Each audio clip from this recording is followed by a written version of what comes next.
What is this? What's going on? It's not Saturday night. It's Sunday night. I know that's what you're thinking right now.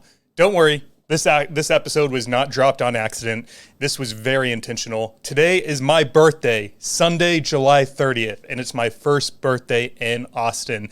And I thought of no better way of celebrating than releasing one of my favorite episodes recorded to date with champion 2022 NPC Team Nationals Classic Physique Bodybuilding winner, Jackson Scruggs. You know, during my conversation with Jackson, I shared with him that one of the reasons I'm creating this podcast is because I found a statistic that stated that every 10.9 minutes, someone on our globe commits suicide.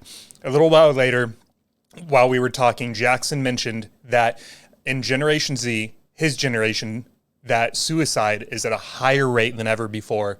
While I was editing that episode, I wanted to fact check that statement, and unfortunately, Jackson is right. I found a report issued by the CDC that stated that in 2019, for every 100,000 kids between the ages of 10 and 19, 8.9 of them took their own life. Fast forward to 2021, and that number increased from 8.9 to 12.8. Now, I wanted to try to find some data from the year 2022 to share with you guys that's even more relevant, but I couldn't find a site or report that I felt that I trusted I could source. But one thing that I found in common between all of them is that unfortunately that number continues to increase and could be as high as anywhere from 14 to 15 suicides per 100,000 members of Jackson's generation, which is Gen Z. Now, Jackson, he is a leader amongst his generation through his discipline, through his hustle, through his grit, through his hard work, through his determination and his belief in the way that he can articulately express his thoughts. I know that his message, his story can start to turn that number in the other direction, but we can only do that with your partnership. So if you are watching this special episode on YouTube, I would ask that you like the episode, leave a comment of encouragement to Jackson that I'll make sure to pass on to him, and subscribe to the channel. If you're listening on Spotify, go to DSNSB's homepage, scroll to the very top, and leave us a 5-star review. And lastly, if you're listening on Apple Podcasts, scroll to the very bottom of DSNSB's homepage and leave a 5-star plus a 1-word or more review there as well. And of course, any words of encouragement that you leave for Jackson, I'll make sure they get in front of him. Now, there may be a reason for you to leave us a review and subscribe on all 3 platforms I just mentioned. And the reason is simply this. Perhaps you have a son or daughter between the ages of 10 and 19 right now. Maybe a nephew, a brother, a sister, a niece, a cousin, a friend, someone who is part of Gen Z that may be having their own silent battle with depression, grief, or anxiety, and they're thinking about taking their own life. The only way that we can make sure that this message of hope from Mr. Scruggs spreads as fast and as wide as possible is if we can get as many people as possible to leave those reviews so that Jackson's message reaches the ears that it needs to reach. Now, in the meantime, I don't know of any other way that I would spend my first birthday in Austin than creating more episodes of David's Saturday Night Sit Back. So at this time, I'm going to go ahead and turn it over to Jackson. And I would encourage you to crack open a cold LaCroix, an energy drink, or maybe you like to brew yourself a hot cup of tea while you're listening to these episodes. But whatever you like to consume, enjoy this special episode with none other than Austin's own Jackson Scruggs. Stay healthy and stay happy, everyone.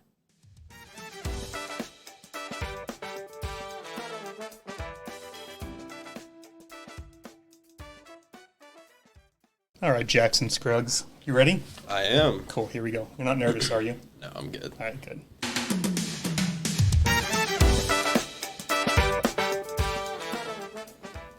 All right, everyone, welcome to another episode of David's Saturday Night Sit Back.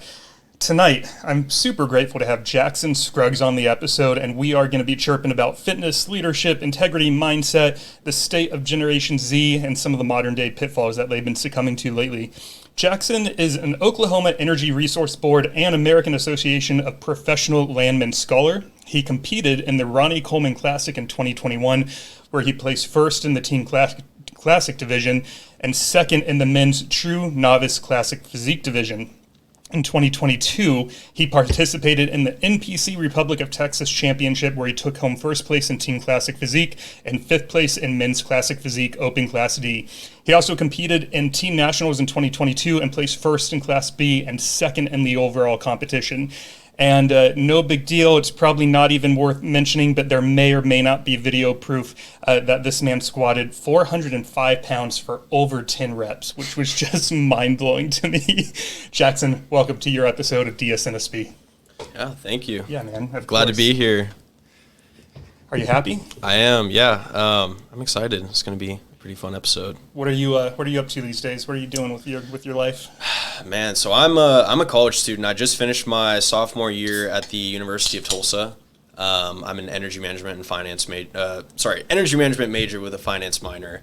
So I'm in the business school, and I'm kind of studying energy in the sense of it's a mixture of the business side of it, a little bit of geology, a little bit of engineering stuff. So it's a good mix, and it's pretty custom to Oklahoma with energy stuff, so I'm pretty interested in it. I'm in a fraternity. I'm a Pike up there. I'd like to have a little bit of fun with my boys. Got some good friends, good friend group, and I'm still doing bodybuilding. When you moved out there, did you know anyone, or was it? So I was one of the only. I think I was the only student in my graduating class at Lake Travis. There's about 900 of us that went to the University of Tulsa. And so I knew a couple of people up there just from connections through a football coach.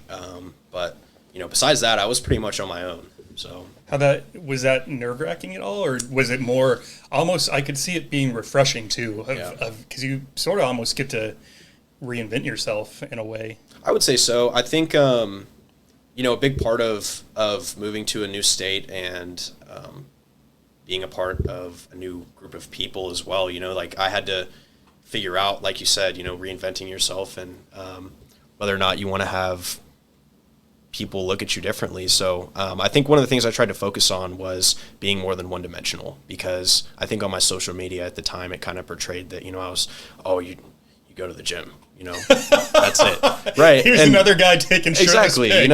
I wanted people to know that I have more personality than just going to the gym. And so one of the things I tried to focus on was balance and being more than just one-dimensional, because it's like, okay, well, you go to the gym. What else do you do? What else do you have in your personality, right? And so that's where I kind of had to figure out, what else do I want to get out of being here in this 4-year time? And, besides that, I came in, 18-year-old kid, didn't know much about anything besides lifting weights. And that was pretty much it. Football, I played football for 10 years, and I finished at Lake Travis. Lake Travis is a powerhouse, and I think a big part of my success, at least from a bodybuilding standpoint, has been from the Lake Travis football program and, what they instill in the athletes there and the tradition of excellence that they have. That was a big part of it. That was where I really fell in love with lifting weights. Yeah. We'll get into the details naturally throughout the episode, but if you were just to say, in a word, how different you feel like you are as a person from when you graduated at 18 years old to who you are right now today, how different are you? In one word? Yeah. I would say inspired. I would feel that's a good word. Yeah. For me. Just because, I feel like with what I've been able to do in the couple of years since I joined college, I'm starting to realize and understand, I am the true owner of my future. I'm the true owner of what I want to do with my life. And I'm not refined or stuck to this cookie cutter process necessarily that I feel a lot of people are not even really aware of. There's, you go to high school, you go to college, you get a job, you work a 9 to 5, you save for retirement, you meet a girl, and you have family, and then you die, right? I feel I want to get more out of life than just that. And I know that people always talk about corny, escaping the rat race and all of that, but you truly can. It just, you have to be aware. Right. So. Well, that's come up a couple times on this pod, is that it's not a bad life, what you just described. Not at all. But since it's not bad, do you get caught where one day it happened to me. I was, during COVID, was sitting at home, lived alone at the time, didn't have any roommates. I would go see my family, but the gyms were shut down where I was living at the time. And I sort of had this moment of, okay, so when I do find my next job, I was unemployed thanks to the pandemic. Is that what I go back to? Just, you know, and fast forward, I'll cut out all the middle, started a podcast. It seemed like, you know, and had the more fun in the last 6 months than I've had since I can remember. You know, it's so much fucking fun, bro. So I get it. And I'm very excited for you that you had that revelation at, 18, 19, 20 instead of 34 years. And I don't think it's, like, too late for me or anything. But, like, I'm just so happy for you, man. That's great. You. I really appreciate that. Thank you. So when did you start playing football? So I started playing football when I was in the 2nd grade. And I did 2 years of flag football, and then I started doing tackle football when I was in 4th grade. So I was just, you know, this tall, running around like a bobblehead, you know, knocking heads with other kids who are my age. And, you know, looking back on that, you know, was that the safest thing I could have been doing? Not necessarily, but I learned so much. And, you know, you learn teamwork, you learn hard work, you learn how to work with people. You know, I feel like sports are such a big part of success and learning as a young kid how to deal with people, you know? So it's a good opportunity. And I played all the way through my senior year of high school. I played pretty much every position throughout my entire football career, but I ended up as a wide receiver. I was a receiver for Lake Travis. And, you know, once I was finished with my senior year, I was kind of like, you know, what am I going to do? I had some offers to go play. I actually almost committed to Colorado School of Mines. If you're familiar with them, they're a phenomenal engineering school. But, you know, I kind of got to the point where I was like, well, do I want to be an engineer and also play collegiate athletics at the same time, right? Like, that's a huge commitment. Mm-hmm. And, you know, was kind of assessing my options. And at the same time, I was really just started to get into bodybuilding. I started posting on social media for bodybuilding stuff and, you know, was starting to consider doing competitions and all of that. And I think that's when I made the decision, you know, okay, I'm not going to play football anymore and I'm going to do this bodybuilding thing. And I'm still going to go to school, of course, and get my degree because I feel like that's important, the value of a degree. So, yeah. Do you think bodybuilding is less intense than if you had played football? Because they almost seem like they'd be equal, or right. I don't know. I feel like some arguments could be made that bodybuilding is even more intense because you need your body to look a certain way, which takes a lot of hard freaking work. Whereas I would, as neither a bodybuilder nor a football player, I'm making an assumption that I almost feel like training for football would be a little bit easier than training for bodybuilding because it would be a little bit less meticulous. Yeah, it you know, it has its differences. I think from the standpoint of, you know, where I'm at, how much I want to give, you know, what its value is to me. I fell in love with lifting weights and training. If I never step on stage again for the rest of my life, I'm okay with that. But training and lifting weights was what made me fall in love with bodybuilding and all of that because I love training. I love feeling sore. If I don't feel sore, something is wrong. Something is wrong. I need to, you know, fix whatever. And pushing myself. I mean, it feels good. Yeah. It feels good to push yourself and to have effort, to give effort, you know, like I'm sure you feel after a workout, you know, and you like really kicked your own ass, you're like, I feel great. Yep. I feel good for the whole rest of the day. And I get to wake up the next day and do it again, you know? Yes. It's so ingrained in me. It's a part of my soul, just wanting to test my soul with, you know, obviously bodybuilding is one way to do it, and there's a ton of different ways to test your soul and do that. But I think that I've kind of found the thing that helps me wake up every day and want to go pursue whatever it is. Yeah. So. Yeah, before, if possible, it doesn't always work out. I always try to get a lift in before recording because it rejuvenates my soul. I feel so much better. I put in some hard work already. I broke a sweat, go in the sauna afterwards, sit in there for 21 minutes. Yep. Don't ask me how I got to 21, but that's my number right now. And I feel like I operate so much better, and I do that for anything, any time where I feel like I'm on some sort of performance mode, work out first, and then I'm ready to go. Exactly. Yeah. When did you, do you remember your first workout in a traditional type gym? I think so. I started lifting weights when I was about 11, 12 years old, which so is young. It's insane, right? It's pretty crazy to hear that. So I'm 20 years old now. I've been training for 8 or 9 years now. I've been doing bodybuilding style workouts since I was 16.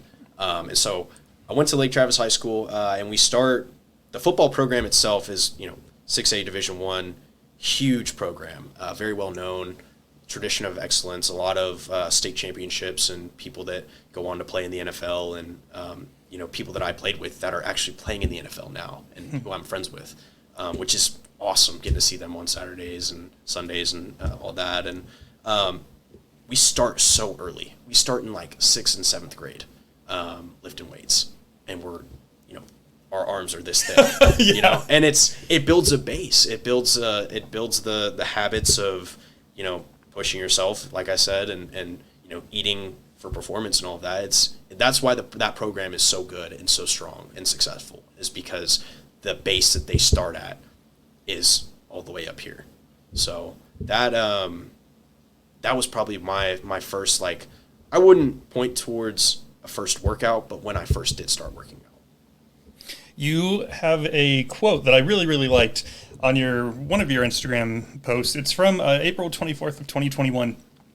And you said, "I'd be lying if I said the time spent cooking, doing cardio, lifting, eating, sleeping, posing, and doing so many other things hadn't paid off. But more than anything, I feel grateful. I feel very blessed to be in this position I am today, surrounded by so many great people on this journey. I'm also grateful for the sport of bodybuilding. It's taught me much more than I ever would have expected when I started. The discipline, fortitude, commitment, and character forged through a process much like the one I'm going through right now can be applied to so many aspects in a person's life. Remembering where I started is what keeps me going." And here's the thing I wanted to ask you about. You said that same day one feeling, walking into the gym insecure and weak. Why did you feel like that? Because you were a football player, and you really started at 6. I think you said you started bodybuilding at 16. So you had 4 years when you were in the gym playing sports, and yet you still felt weak and insecure walking in there? Yeah, so I started bodybuilding when I was 16. And the main reason that I kind of started to, it was a combination of things. The first thing was, I had some lady troubles. And, felt a little insecure just because, I was told that I was too skinny. Which is horrible. Someone verbally said that to you? Horrible. Like a potential love interest? Yes. No. Which,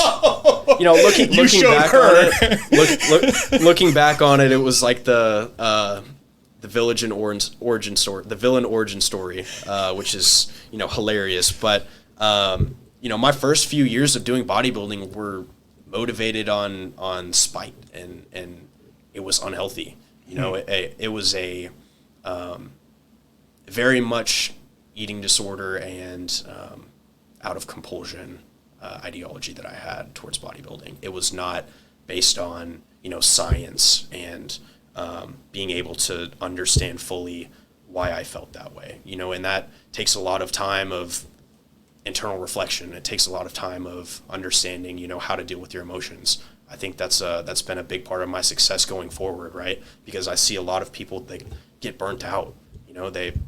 Something bad happens to them and they go to the gym to cope with their emotions, and it is a really good outlet. Mm-hmm. But you have to understand that, if you're motivated by hate, all that you're going to have in your head is hate. That's all that's going to be there for you in the basis of, your success in the gym or whatever it is, your success in life. If you're motivated by insecurities, and, for a lot of people that works, and it worked for me for the first couple of years. Mm-hmm. But I got to the point where I was just like, this is so unhealthy from a mental aspect, like I need to find a way to motivate myself that's not detrimental every day. That's not looking in the mirror and being like, oh, you're skinny mm-hmm. bitch or whatever, like you're so weak or, and that was, that's been a big part of the growth process. And, understanding, right, like this is something that I want to do for the rest of my life. I need to make sure that longevity is part of my approach. And I think so many people don't understand that the name of the game of bodybuilding is longevity. It takes decades to build a physique that is looked at on the Olympia stage. I mean, obviously end goal is being at the top, right? Mm-hmm. But I have to check all these boxes before I get to this box.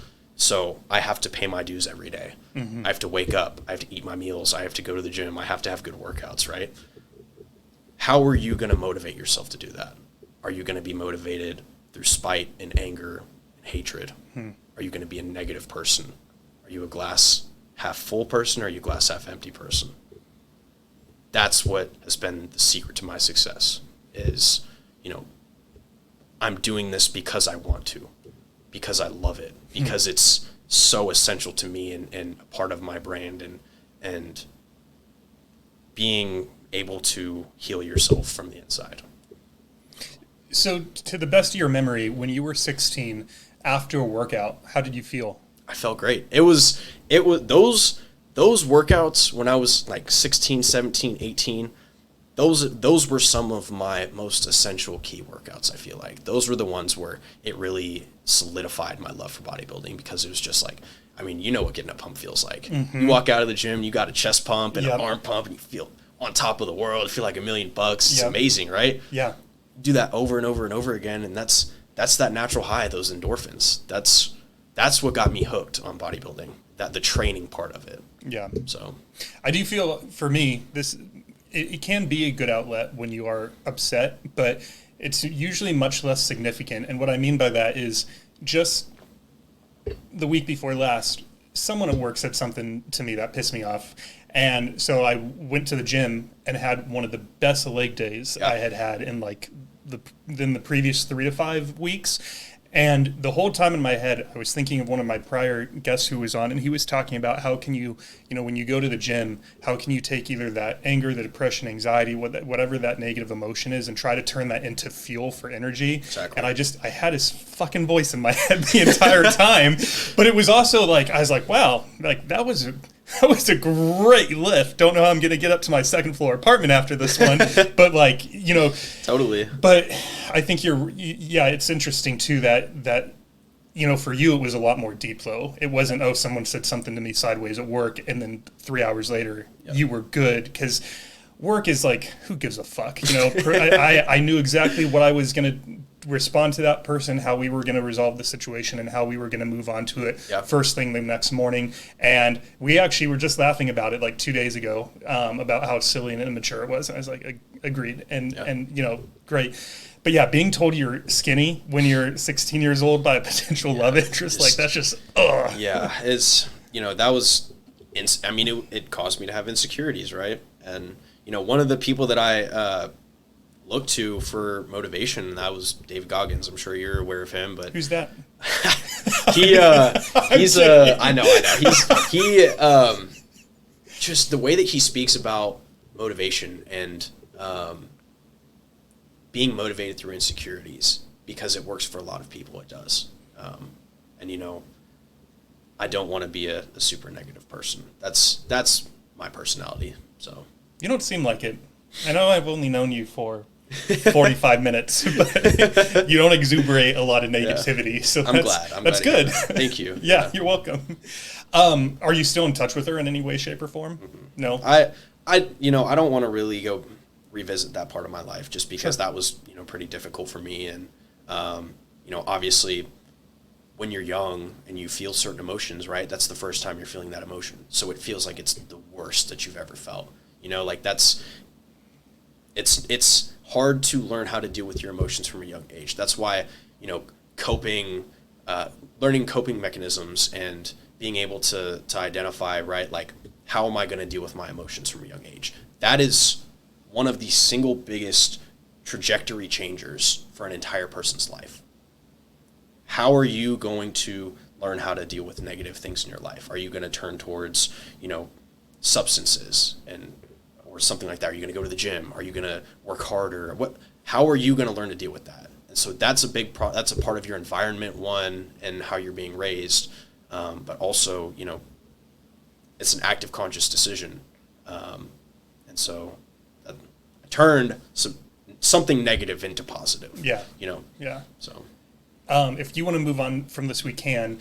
But just as a sort of to close it out, do you remember if there was there any significant one or two things that happened where you felt like you stopped thinking of yourself as skinny, or was it more of just what you touched on of just reps and days and slowly but surely your confidence built up, and then one day you had a realization of like, oh, I haven't had a negative self-image of myself in a couple months. That's sort of nice. What did that transition look like? I think what really gave me the stamp of approval was doing my first bodybuilding show. I think my favorite show out of the 4 shows I've done has been the first show I did. That feeling that I got when I walked out on stage, just all 100% confidence. Walked out there, felt like I belonged. And, that's when I really started to understand, like, okay, this is the sport that I love. This is what it feels like when you are a part of something that you love so much, but it's not a person. It's this thing. It's this feeling that you have that you want to do so badly that you would do anything, and every day you're trying to work towards doing that. I'm sacrificing my money that I'm making. I'm sacrificing my time. I'm sacrificing my health and my body. I'm sacrificing relationships and all of that. All of this in the name of bodybuilding, because I love it, because it's such a big part of me. So I think my first show was, that was the biggest thing. So that was in 2022, right? 2021. 2021, so you were 18? I was, yeah. And you took first place. Yeah. Well, in the teen category. In the teen category, yeah. That's so impressive, man. Huzzah. Good for you. Thank you. I appreciate that. And I got to meet Rony Coleman, which was kind of like meeting MJ, the bodybuilding MJ, basically. 8-time Mr. Olympia, the GOAT. And then, a month or two later, I met Arnold in Gold's Gym Venice. You did? Mm-hmm. I missed that. Or did you not post it? I didn't post about that. Oh, okay. No. All right. I kind of wanted to keep that a little bit more under wraps. Just that was for you. Yeah, that's something that I've really enjoyed looking back on, the reflection in that. That's probably one of my favorite memories in bodybuilding. Did you talk with him, or was it more of like just a handshake and by and by? I'll tell you about the interaction. It was actually kind of funny. So my dad and I were in Santa Monica for a trip. It was like my trip after my senior year of high school, and I was... it was before I was going to college, and, my dad did a trip with my brother. My dad did a trip with me. And so I wanted to go to California. I wanted to go to Los Angeles because, Gold's Gym Venice, right? That's the Mecca. Yep. And so I got a couple workouts in, saw a couple people who I knew. I think I saw Mike O'Hearn, and I saw a couple other famous names in the bodybuilding industry. And I'm walking out after I just finished my workout. My dad's already out there. And this old guy walks by me. He's got a bike, and he's just walking in. I'm like, dude's familiar. Like, who is? I'm like, who is that guy? And then I turn around, I'm like, that's Arnold. And I'm like, dude's familiar. And I go, what's up, Arnold? And he turns around and looks at me and he goes, everything. And then he just kept walking on, and I kept walking. I go over to my dad and I'm like, hey, Dad, I just talked to Arnold. And he goes, huh? Everything.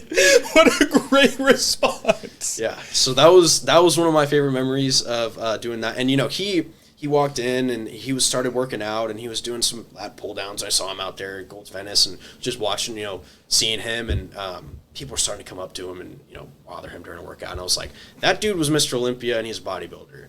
And if I don't want to be bothered when I'm working out, I'm not going to bother him like those people were. Yeah. So those. That's when I met Arnold. What about the Rony Coleman meet? How'd that go? Yeah, that was cool. So the first show I did was the Rony Coleman Classic in 2021. And I remember I was at the weigh-ins where they they make sure that you're not going to be over your weight cap. At that time, I was not even close. I weighed like 180 pounds on stage, if that. And so, I made my weight cap, and there's a row of people, and then behind that row of people, there's just Rony in the doorway, just standing there. And, he's a lot older now. He's on crutches, and, he's had some structural issues. And I turn around and look at my dad. You know, my dad was never a big bodybuilding guy. He knows who Arnold is, and you know, is very supportive of me doing bodybuilding and has been to all of my shows, and I'm very grateful for that. And you know, he's always helping me out. You know, when I was back home prepping, he'd help me with my groceries and all of that, and you know, has just been supportive. That's sweet. All that I could ask. That's dope. And you know, it's not football, but I'm still staying competitive at something. Yeah. And I turn around and I'm like, hey, Dad, that's Ronnie Coleman. And he, you know, I mean, he doesn't know who that is. Or maybe he didn't? No. But, I mean, he's not, you know, he's not a bodybuilding guy. But I was just like, that's the MJ of bodybuilding. And he goes, oh, okay, cool. And he was like, you want to go take a picture? And I was like, hell yeah. So did you see the picture on my Instagram there? Or? Yeah, and what I'll do, I'll throw it up on the YouTube version here.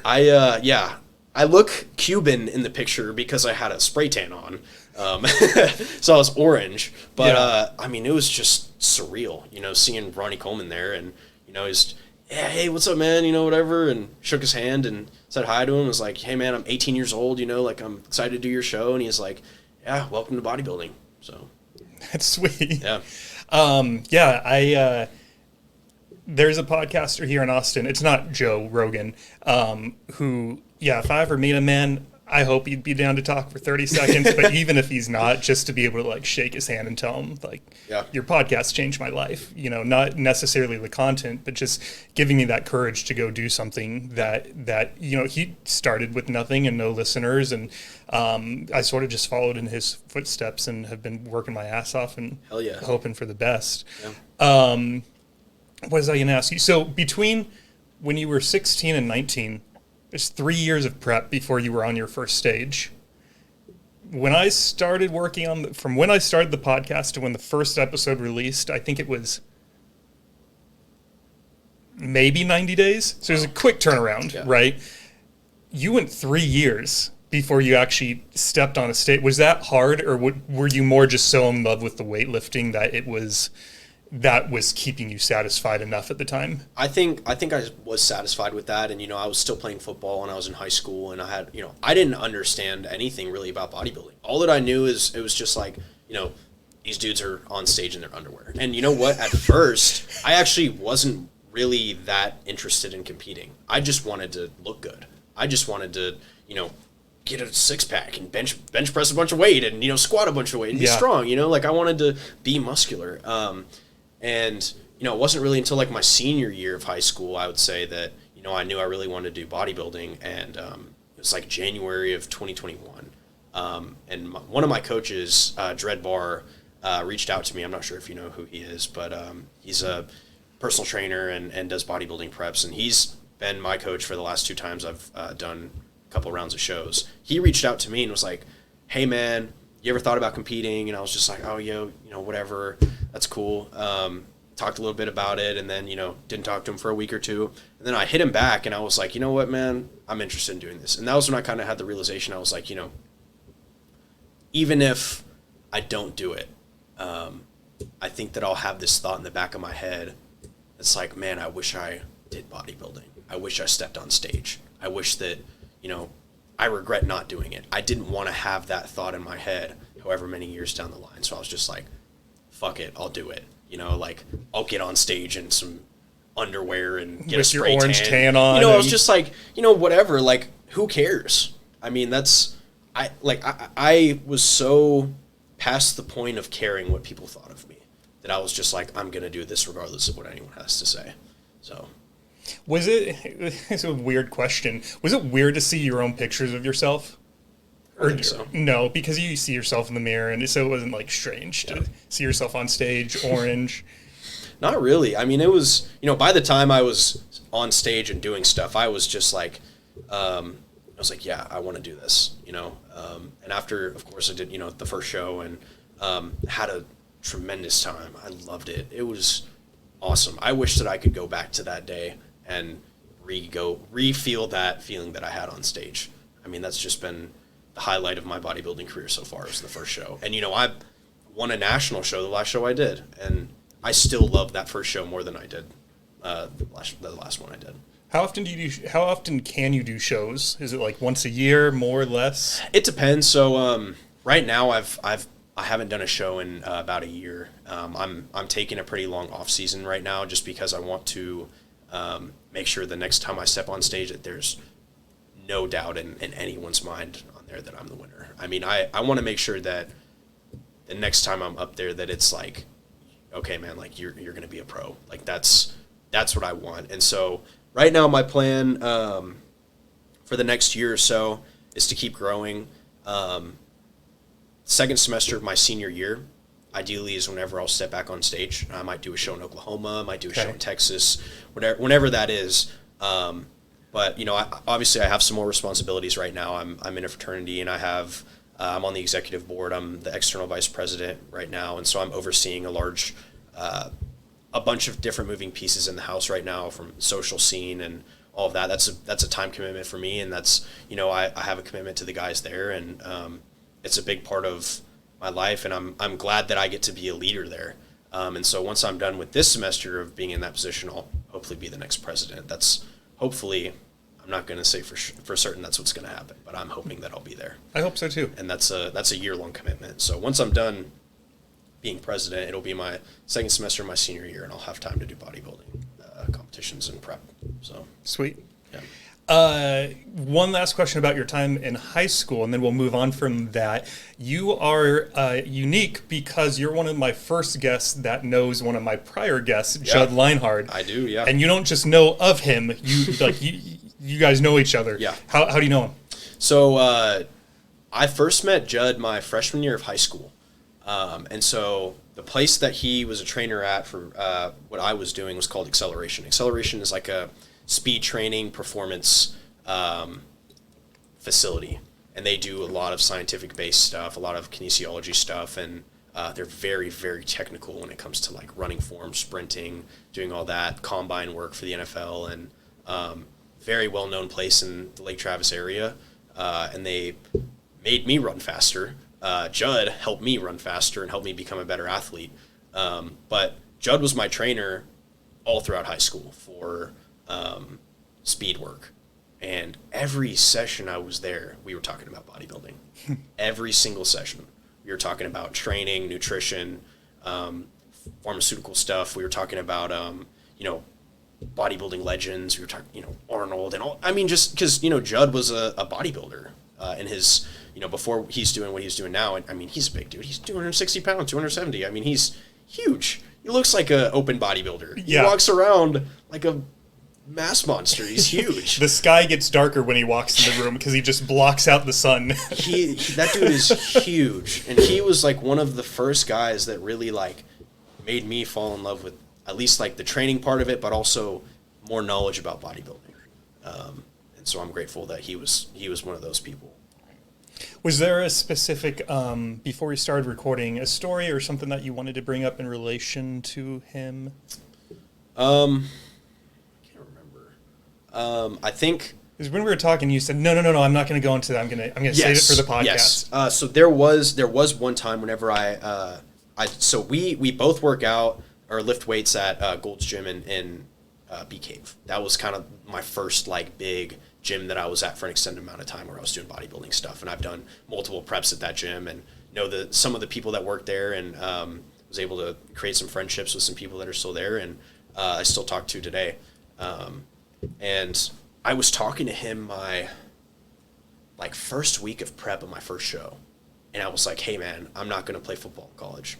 And he'd known that I've been getting recruited and had been talking to schools and had some offers and thought about going some different places. And he was just like, well, you can do bodybuilding for the rest of your life. College football is just 4 more years. And, I was thinking about that and I was like, yeah, well, you're right. But I was just like, do I really want to wait 4 more years when I could start this now and then 4 years from now have all of this progress and already have accolades and be where I'm at in 4 years, right? I would rather, the best time to plant a tree is 20 years ago. Right. Why not start today? Second best time is now. Yeah. So. What did your parents say? Ooh, that's been an interesting part of it.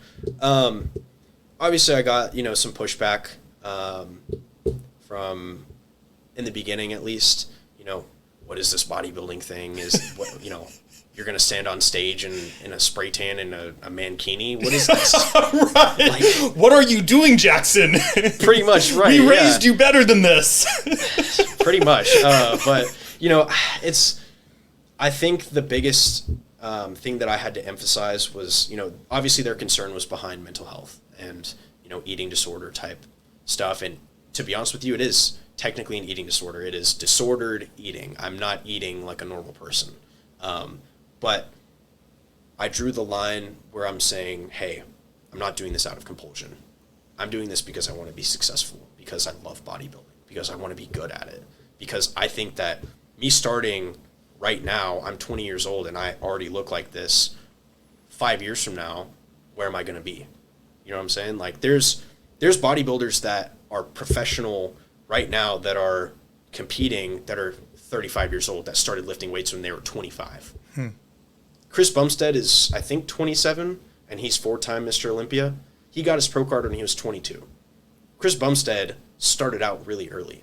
And I think that I have a opportunity, especially because I'm super young, to be able to make a name for myself in bodybuilding. And Agreed. Be able to, be a professional athlete that's at the top. I think that with how much I appreciate the sport and, how willing I am to go to certain extents to be successful in the sport, I think that as long as I stick with it, I'll be at the top. It just is a question of when, so.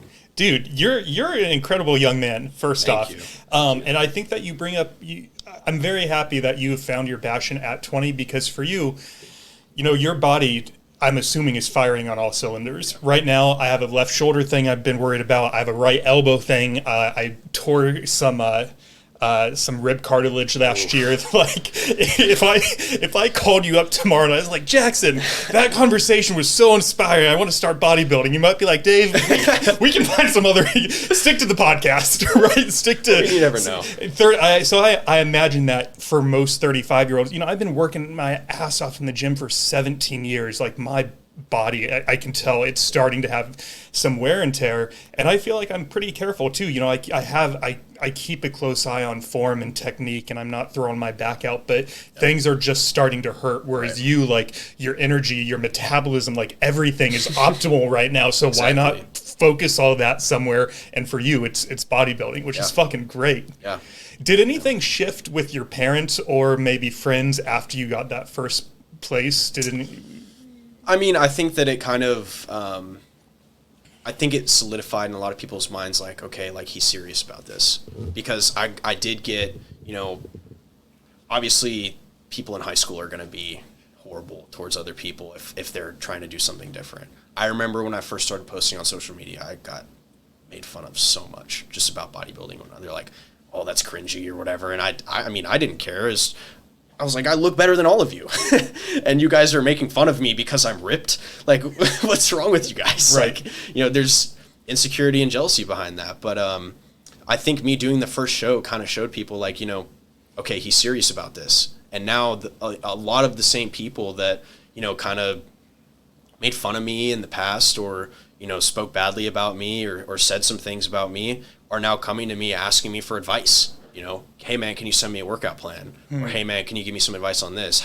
Send me a meal plan, and just like, well, okay, I'm not going to be the type of person to be like, no man, I'm not going to do that. I will respond and I will send them a meal plan, but it's going to cost you $20. That's good. I'm going to charge people for it because you guys weren't there the last 4 years where I've had to learn how to train. I've had to learn how to diet. I've had to do research on my own. Like, there's value in that because I wanted to learn how to do that. And they're just asking for something that quickly, right? So I don't know. The first show was definitely solidified, I feel like, and let people know I was serious about it. And now that the last show I did with Teen Nationals, and I won my class and got second overall in the country for Teen Classic Physique. I mean, that is something that I'm very proud of. Being able to say that, when I was a teenager or, even last year, I was the best in the country at something, How many guys were you competing against? So the height class I was in, there were five guys total. And it was pretty close between me and another kid who I'm actually friends with now. His name is Tyson. He lives in Oklahoma City, and he's coming back to do teen nationals again. He's 19 this year, and I hope he wins. Super good dude. Yeah. Is really good at posing too. He puts a lot of hard work in, and I'll give him praise for that because that's a big part of bodybuilding. But the competition itself, I compete against 4 other guys. I won my class, and then for the overall, it was between me and another kid in the smaller height class. So he was about 6 inches shorter than me, was closer to his weight cap, and he ended up winning. I think because he had more muscle, which obviously it's a bodybuilding show, right? Yep. There's a combination of things, but I was able to bring really good conditioning. I got rewarded for that. I just had to suffer for that, but it proved to be helpful, and I won. So, did when you were reading those comments on your post, they really didn't fade you at all? Was it more feel than it was whatever the opposite of feel would be? Yeah. It didn't bother you? Which comments? On your social media when people were talking shit. Yeah, it was I used to care a lot, especially in high school, around the time I was 14, 15, 16, right? I would take it very personally. It would affect me. I'd think about it a lot, and I think a lot of people just didn't like me. There's something wrong with me, right?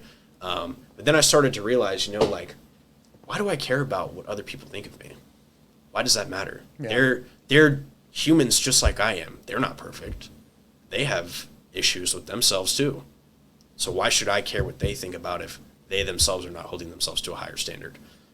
So that was another piece of, big growth that I had to do, was not caring about what other people thought of me. And, obviously hearing some of the terrible things that were said about me and accusations and blah, blah, blah, blah. And, a lot of people are insecure. A ton of people are insecure. And I just wish that they would use that same energy to improve themselves and go after the thing or look inside the thing that is making them feel that way. Because we could all be improving. There's things that I could improve on in my life, and there's still things that I need to be improving on that I'm not. But at least I'm trying to fix those things because I want to be good. I want to improve. I want to be better. I don't have time to hate on other people or care about what other people are thinking. Right. I literally don't, because I'm so busy with all my other things.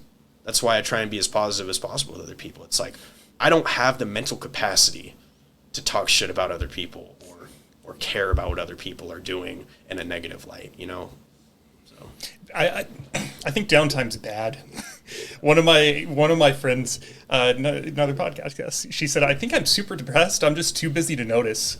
She, by the time I go to the gym and then go to my job and then have dinner with my friends, I'm so tired that I roll home, I shower, I'm in bed and I'm asleep. There could be this really weird underlying depression somewhere, but I just keep moving so I don't have time to address it. Yep. And I'm in the same boat you are, man. I can't. I think part of it's just in my nature, but I also I don't have the time to be rude or mean. I really try not to. Yeah. As I was going through your Instagram last night and preparing for today, I realized I had never thought about how nuanced it is. Yeah. That it's not just going to the gym. I do that. I go to the gym 7 days a week, but I don't look anywhere near as good as you do.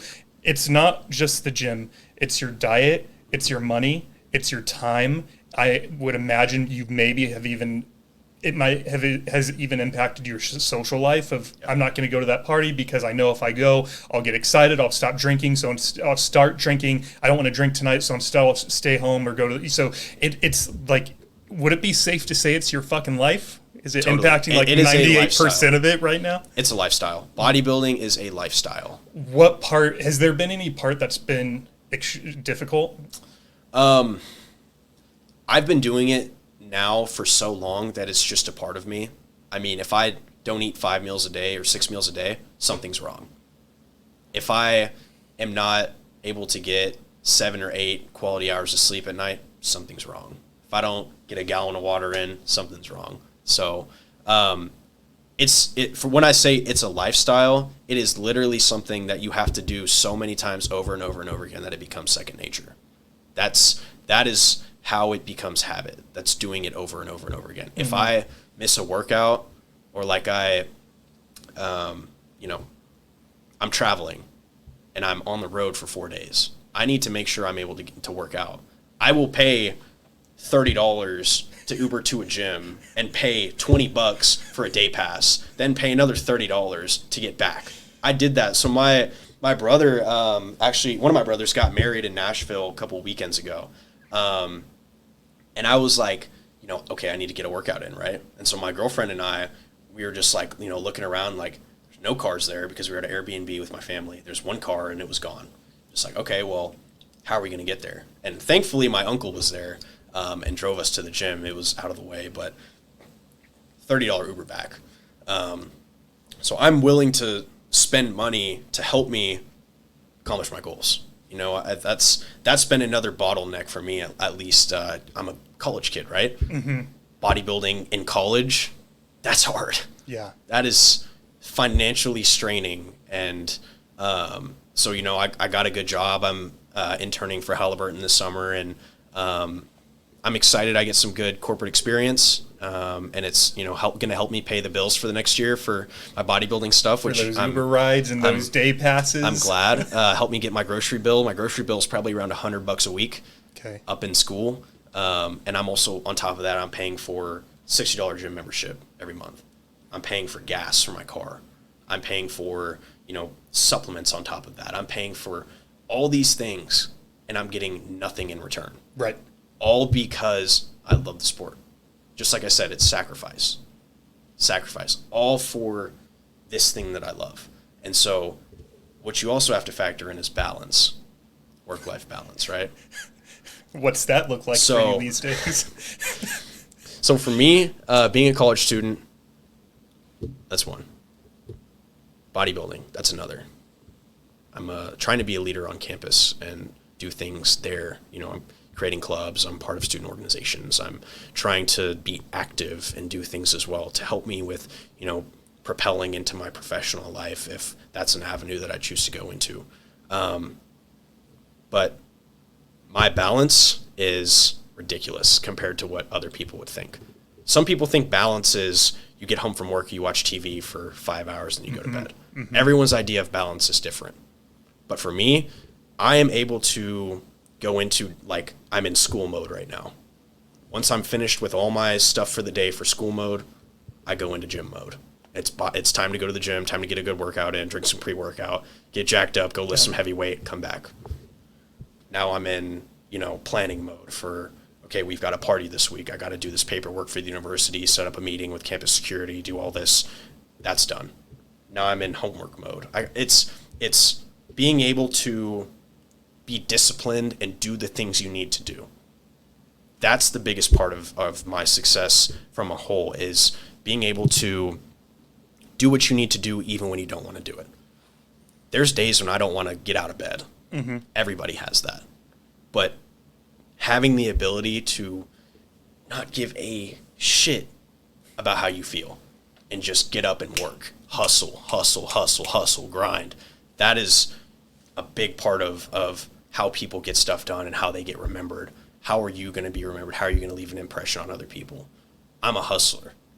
I am grinding in so many different things that I'm trying to do and be successful because it's important to me. So I loved one of your other quotes about discipline, and you said the amount of pre-workout or hype music will get you in the right headspace for. Did I just misquote you? I think I typed that wrong. I apologize. Let me start I don't even over. remember the quote. No, it's a good one. The amount of pre-workout or hype music will not get you in the right headspace for a 2.5 to 3 minute long set. It starts with you. Keep that dog mentality every single day, never satisfied and always hungry. Go kill whatever you're doing today, whether it's cardio, a leg day from hell, or even a cheat meal. Mentality is everything, and if you don't have a strong vision for what you're doing, you will crumble. Stay hungry, my friends, and stay savage. And what I loved about that quote is, you're right, man. There have been days when I'm in the gym and I'm on pre-workout and all the things that everything's right, and I'm having a crummy workout. Yep. And for me, for my vision for this podcast is that there's a sticky note on my mirror that says every 10.9 minutes. Do you happen to know what that's referencing? Every 10.9 minutes, someone commits suicide. Okay. And I really believe that episodes like yours are going to reach someone who will maybe is having those suicidal thoughts. They're going to be like, after hearing Jackson's fucking episode, like, let me put these thoughts aside for a minute. Yeah. And think about like what's going right in my life. Like he's super excited about bodybuilding. What am I excited about? And hopefully it will lead them down this rabbit hole where messages and stories like yours literally change that statistic to be every 11 minutes, every 12 minutes, every 13 minutes, and we just start moving that needle. But yeah, pre-workout doesn't do it. You got to have a vision. If you have a vision, it makes it so much easier to get to the gym, to wake up when the alarm goes off, to go to those fraternity meetings and all those other things you just mentioned. Yeah, totally. Pre-workout is a tool. It should not be the reason why you have a good or bad workout. Mm-hmm. It's something that you can use to help with your workout or help you, get a little bit extra energy. But when I walk in the gym, flip a switch. I'm in a different mode. I mean, I'm cool. I'm listening, whatever music I want to listen to in the car ride there to the gym. I'm relaxed. I'm chill. I'm, thinking about whatever, a million different other things. The moment I walk in the gym, switch flips. Yeah. I'm ready to kill whatever workout I'm doing. I'm hitting, today's a leg day. I'm doing hamstrings and glutes. I'm going to go deadlift. I got to go put myself in a mental state to go and pick up 405 as many times as I can until I can't anymore. Right. I mean, like, being able to push myself to the point of failure, and it's over and over and over again every day. That's how I've been training for years. It's just over and over and over again, pushing yourself to that point of failure, to that point of you can't anymore. And one, that's how you grow as a bodybuilder and get big muscles and you get strong. But two, that's how it translates into other pieces in your life. I'm failing every day. It makes failure okay. It makes me okay if something doesn't work out. I'm able to handle that and deal with that. And because I'm, in a sense, in the gym, failing every day, that's okay. It helps me be okay with failure. So I've never thought about it that way. Yeah. This will apply to anyone that works out, not just bodybuilders. When you're doing your squats, squats came to mind right now because I was thinking about what I saw on your Instagram last night. But do you go essentially to failure on every set? Depends what I'm hitting, like what specific muscle group, and then also what exercise I'm doing. I have a powerlifting background, so I did powerlifting in the off seasons of football. I did like one powerlifting meet my entire high school career, and wasn't that strong, but it was okay. But in my training I have squat, bench, and deadlift all in my training split. You look at how Ronnie Coleman trained. He was powerlifting background. Sure, it messed his body up, but I'm trying to figure out how I can have a combination of how Ronnie Coleman trained and also from a scientific perspective, right? Train smart. Train hard, but train smart. And so I want, like I said, longevity is a big piece of my brand and how I train, as well as my approach towards bodybuilding. But I've been blessed in the sense that I have not been injured. But it is because I understand how my body works and I know how to feel if something is wrong. Like I'll do a set of deadlifts and I'm like, okay, I shouldn't go any heavier. I don't want to tweak something. Something feels off. If I know that something is off or wrong, I'm not going to push it. I'm only going to go to that place where I know I'm going to be 100% okay. I'm not going to hurt myself because, if you're stupid in the gym, you hurt yourself, you're out for 2 months. Tear your hamstring, tear your bicep, tear your pec. Tear some rib cartilage. Exactly. Any injury like a pec tear or a bicep tear or a quad tear is almost detrimental to a bodybuilding career.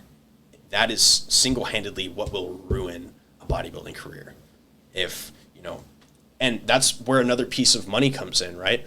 If you have the ability to pay for a good surgeon that can reattach your pec and it doesn't look messed up, you'll be fine. Mm-hmm. But if you're broke, and you pay for a shitty surgeon and they do a shitty reattachment, you're fucked. You're not going to be able to win bodybuilding competitions. Or at least unless you are undeniably better than everyone else there, you're not going to be a good pro. Yeah. And so that's another big part of it, right? You have to be conscious about how your approach towards your training. Like, yes, you can push your body to an extent, but be smart about it. Be smart. Yeah, I was just curious because I've never done that with squats. I usually can tell when I'm, like 2 days ago, for example, on rep number 7, I could just tell that if I go down on this 8th one, there's a 90 to 95% chance I won't get back up. Yeah. And it wasn't like a self-doubt thing or anything like that. Just to your point, it was just like, I can tell this set's over. Yeah. And then I saw your post last night where you got to rep 11, and then on the 12th one you went down, weren't able to go back up, and that's what got me thinking, like, should I have just done that 8th rep? But also I'm keeping this in mind too, and so I'm being self-conscious as that. So I think you bring up a great point for anyone. Listen to your body. You know, if you're having a hesitation and you know that you're getting a good workout in and you're pushing yourself, and you just have a weird gut feeling about, especially if you don't have a spot or if there's not safety measures in place, maybe just scale back. Totally. Yeah. Have you seen that 2.5 minute video on YouTube of Rony Coleman doing the 2,300 pound leg press? Leg press. I have. Yes, I have watched all of those videos. All of those videos I've seen. I've seen him squat 800 pounds probably 1,000 times. So I watched it today in the gym, and I was laughing out loud in the middle of the free weight floor. I didn't even care. It just probably looked a little weird, but I was like, fuck it. I'm having fun watching this guy. He's insane.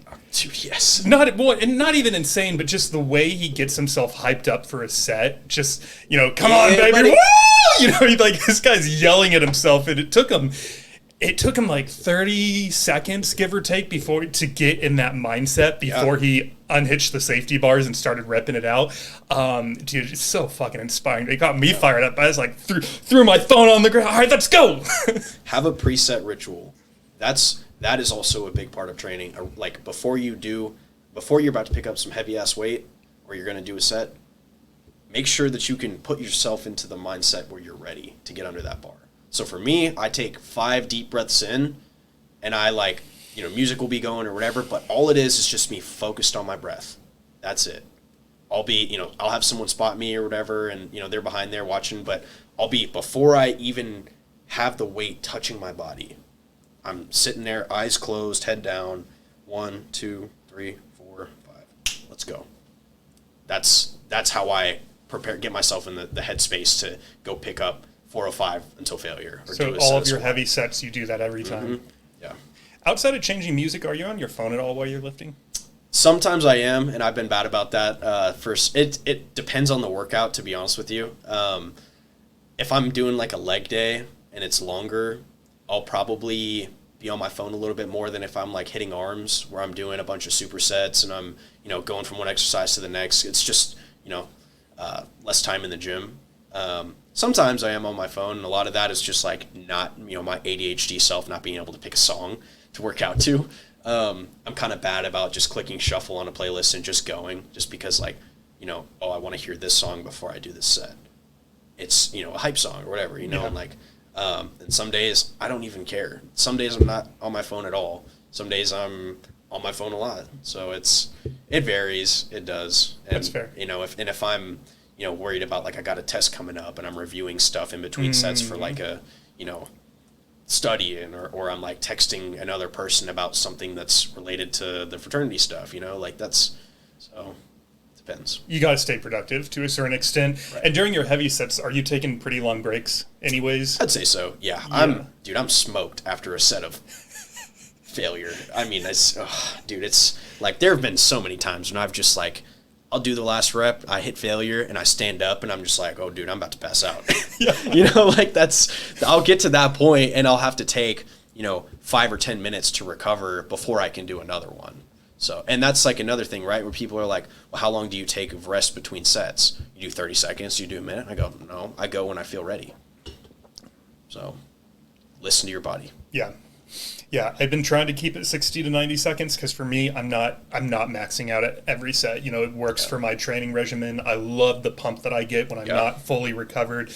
And it also helps me like today, I kept my phone open, so in case you texted me, I would hate to miss a message from a up and coming guest, so I had an eyeball on it more than normal. But I usually just like to turn my stopwatch on and then turn on vibrate, choose a playlist, and for me, it's such a relaxing break because due to the nature of my job, I'm on the phone all day, so the gym is sort of my place where I'm like, I want to be away from this thing for 60 minutes, please, you know? And for me, it just works. Whereas for you, you need to listen to your body a little bit more than I do because you're doing a lot more fucking weight. Yeah. A lot of risk. Yeah. You were born what year? 2002. So you technically are part of Generation Z? I am. How do you feel like kids in your generation are doing these days? Oh. And okay. All right, that's a big question. So I didn't mean to make such a dramatic turn from bodybuilding to this. So I guess I don't know. Are you talking about like fitness wise? Are you talking about like just the state of my generation? Like what are you like? Is there more specific? Let's start with fitness. I know that one of the things that you told me specifically that you wanted to talk about was the current state of fitness in your generation. Yes. And I wasn't sure what you meant by that, but you definitely piqued my interest because the gym that I go to is, I think it must be near a couple high schools, or maybe just for whatever reason, a lot of teenagers are going to it. I know you're not a teen anymore, so I apologize for sort of grouping you in with them. I'm not a teen. But you guys are all. I observe a lot of things.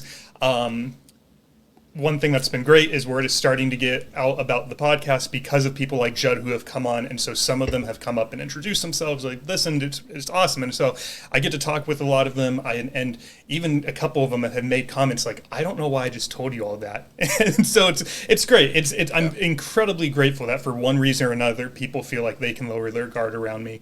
But as someone who has just been talking to a lot of teens in the Austin area lately, when I saw that, I was very curious to get your 2 cents on what you meant by that statement. Do you have another coaster?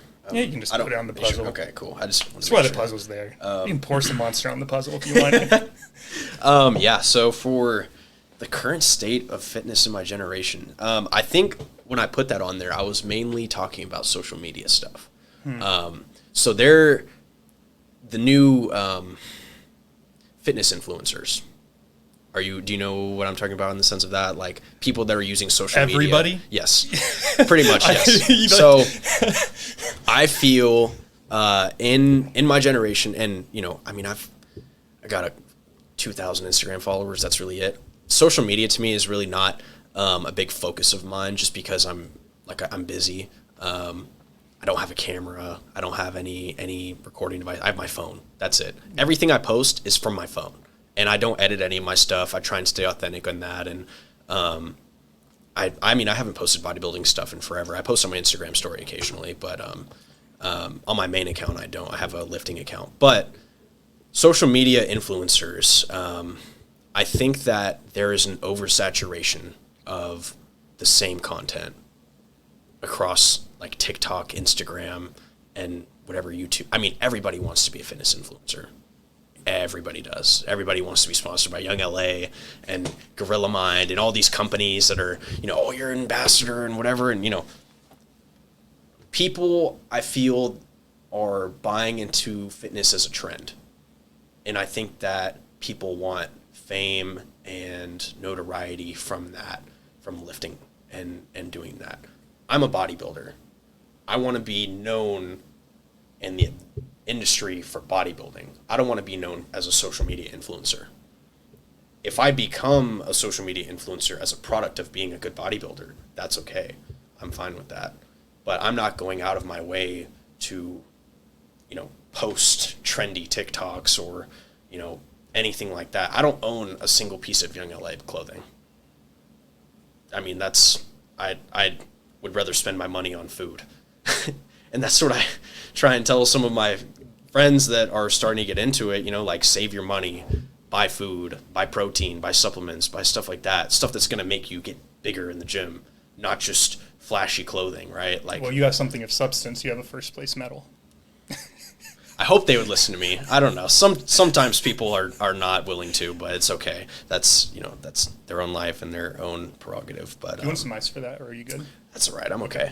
I think that there's an oversaturation of a lot of the same content from people in my generation. Just like, how many times are you going to post the same pose of you doing that, man? Like, sure, you got however many thousand Instagram followers, but eventually that will come to an end if you don't have content that people are interested in. Mm-hmm. So I want to start doing YouTube. I want to start doing like when I start doing prep for another show, I want to do a prep series and show people how, like, you know, this is what it's like as a bodybuilder on prep. And you know what? It's really boring because it's the same thing every day. But people find that interesting, and I want to be a professional bodybuilder. That's cool. That's an accolade and something that I can have to show people that's who I am as a bodybuilder. That's part of how I'm using fitness is bodybuilding. I'm not just posting super deep fried edited images of me hitting the Ziz pose in a wife beater, and I started lifting weights 3 months ago. When I didn't see that on your page last night, I almost uninvited you. Just it's in a way I feel like it's kind of disrespectful, just because like there's so many of these like bodybuilding legends that people are like trying to compare themselves to, and it's like, dude, you started lifting a month ago and you're like talking about wanting to be on the Olympia stage. You haven't even gone through, you don't even know what bodybuilding prep is. You don't know what it's like to do an hour straight on the Stairmaster after you've been doing it for 2 months already and you haven't had carbs in a week and your brain doesn't work. You got brain fog. Your knees hurt because there's no fat or anything on your body. Your feet hurt because the pads on them go away because they're so lean. And, you know, you're like the bad sides of prep that people don't see or don't talk about. Like when you're sitting on something hard and you feel your ass bones through your cheeks, right? Like it hurts to sit down on something hard, or you're so hungry, all you think about is food. All you dream about is food. All you want is just a cheeseburger, but you're not allowed. You can't have it because you got to stick to the plan. You know, you got to be disciplined. And so I think a lot of people idolize and talk about bodybuilding, but they don't know anything about it and the true nature of what goes into bodybuilding. So I would challenge if anyone that's listening to the podcast is, you know, thinking about, oh, I want to do fitness influencing, or, oh, I want to be a bodybuilder, or whatever that is, like, just make sure before you commit to something that you fully grasp the gravity of like how difficult it's going to be to go through prep. If you have a good coach that knows how to get you super lean, like I'm talking like you have strided glutes, you're so lean you can see your organs. Like that should be the standard for bodybuilding. And I mean, at amateur shows you don't see that, but most of the guys that are winning have those things. They're at that level. So if you want to be a successful bodybuilder, you have to suffer. You have to suffer in the off season. You have to suffer in season. You have to suffer 24/7. It's going to affect your sleep. It's going to affect how you eat. Right now, I'm bulking. I'm trying to get bigger, and so I'm eating so much food that I'm full all the time. I'm almost never hungry, except when I like wake up in the morning. That's it. Do you wake up at night to eat? No, not during the middle of the night. But I'll eat before I go to bed, and I'll like have a full stomach, and I'm just like tossing and turning, uncomfortable, feeling gross, and you know I feel heavy right now, you know, like, and obviously grass is always greener during bodybuilding prep. My bodybuilders that are listening to this know, I mean, when you're 7 weeks out, 6 weeks out, your food's not super low, you're in good cardio shape, you feel good, you feel fit. That's like the prime, the peak of like probably when you feel the best, at least for myself, what I've experienced so far. When you get to like the 4 week out mark and you're like no food, no carbs, training sucks, you feel weak, you don't get a pump, you got to do 90 minutes of cardio a day, and just you're suffering. But every day is a struggle, but you make it through. You get to the show day and you get to show off all the hard work you did. Yeah. You're sacrificing 3 months worth of whatever it is, food, rest, relationships, all that, for 30 seconds on stage one day. And the best feeling of your life. Exactly. Some people, unfortunately, don't know what that feels like. Yeah. You felt it for the first time at 18. Yeah. Yeah. This story will make your heart hurt a little bit. I think it was probably about 15 years ago, give or take. Me and my buddy, we were either 20, 21, 22 at the time, and he wanted to do a men's physique competition. Oh. And we were coworkers at the time. We both worked at a gym. And homeboy got grumpy. The closer we got to the competition, the less I wanted to be around him. Yeah, and happens. I think it was 2 nights, maybe 1 night before the show. And it's funny you mentioned a cheeseburger earlier, because he goes to In-N-Out and got himself a cheeseburger, a milkshake, an animal fry, maybe something else. Ended up placing second. Oh. And he was like, why didn't you stop me? I tried. I literally was like holding you in the building at one point, but you threatened to hit me. Oh. He's like, oh yeah, that's right. Jeez. And and it's one of those things, like, in hindsight, we'll never know. Like, I think it probably was the food. But definitely. Yeah.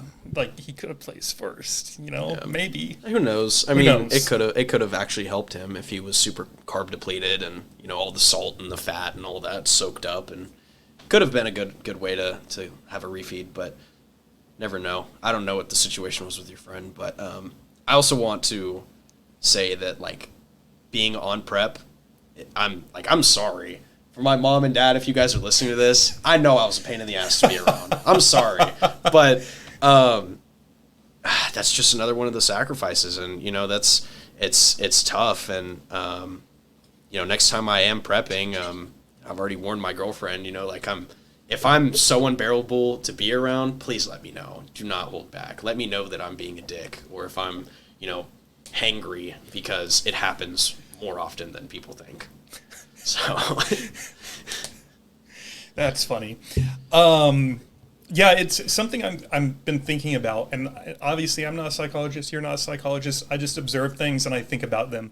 I have noticed in the gym that I go to that guys will put their phone up on the bathroom counter and film themselves doing various poses for a couple of minutes, and they'll sit down on the benches in there and they'll rewatch that footage of themselves. And I've been meaning to, here's the thing, I don't know what to search for. I found one podcast recently that is titled, Why Are Men So Unhappy with Their Bodies? And so I'm going to start with that one because I think that is what I'm looking for.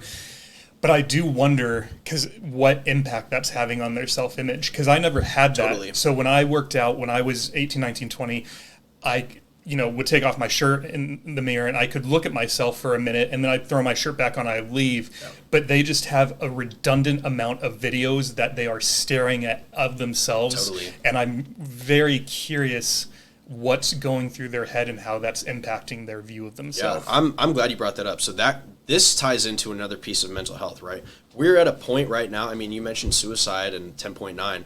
We're at a point right now where in my generation, suicide is an all-time high. And it's, in my opinion, directly correlated to social media. It's being able to access at the touch of your fingertips everybody's highlights in their life. Mm-hmm. That's what it is. Everyone's got the best lighting, the best look, the best pose, the best camera, everything. All of that is so false and curated. It's fake. It's not real.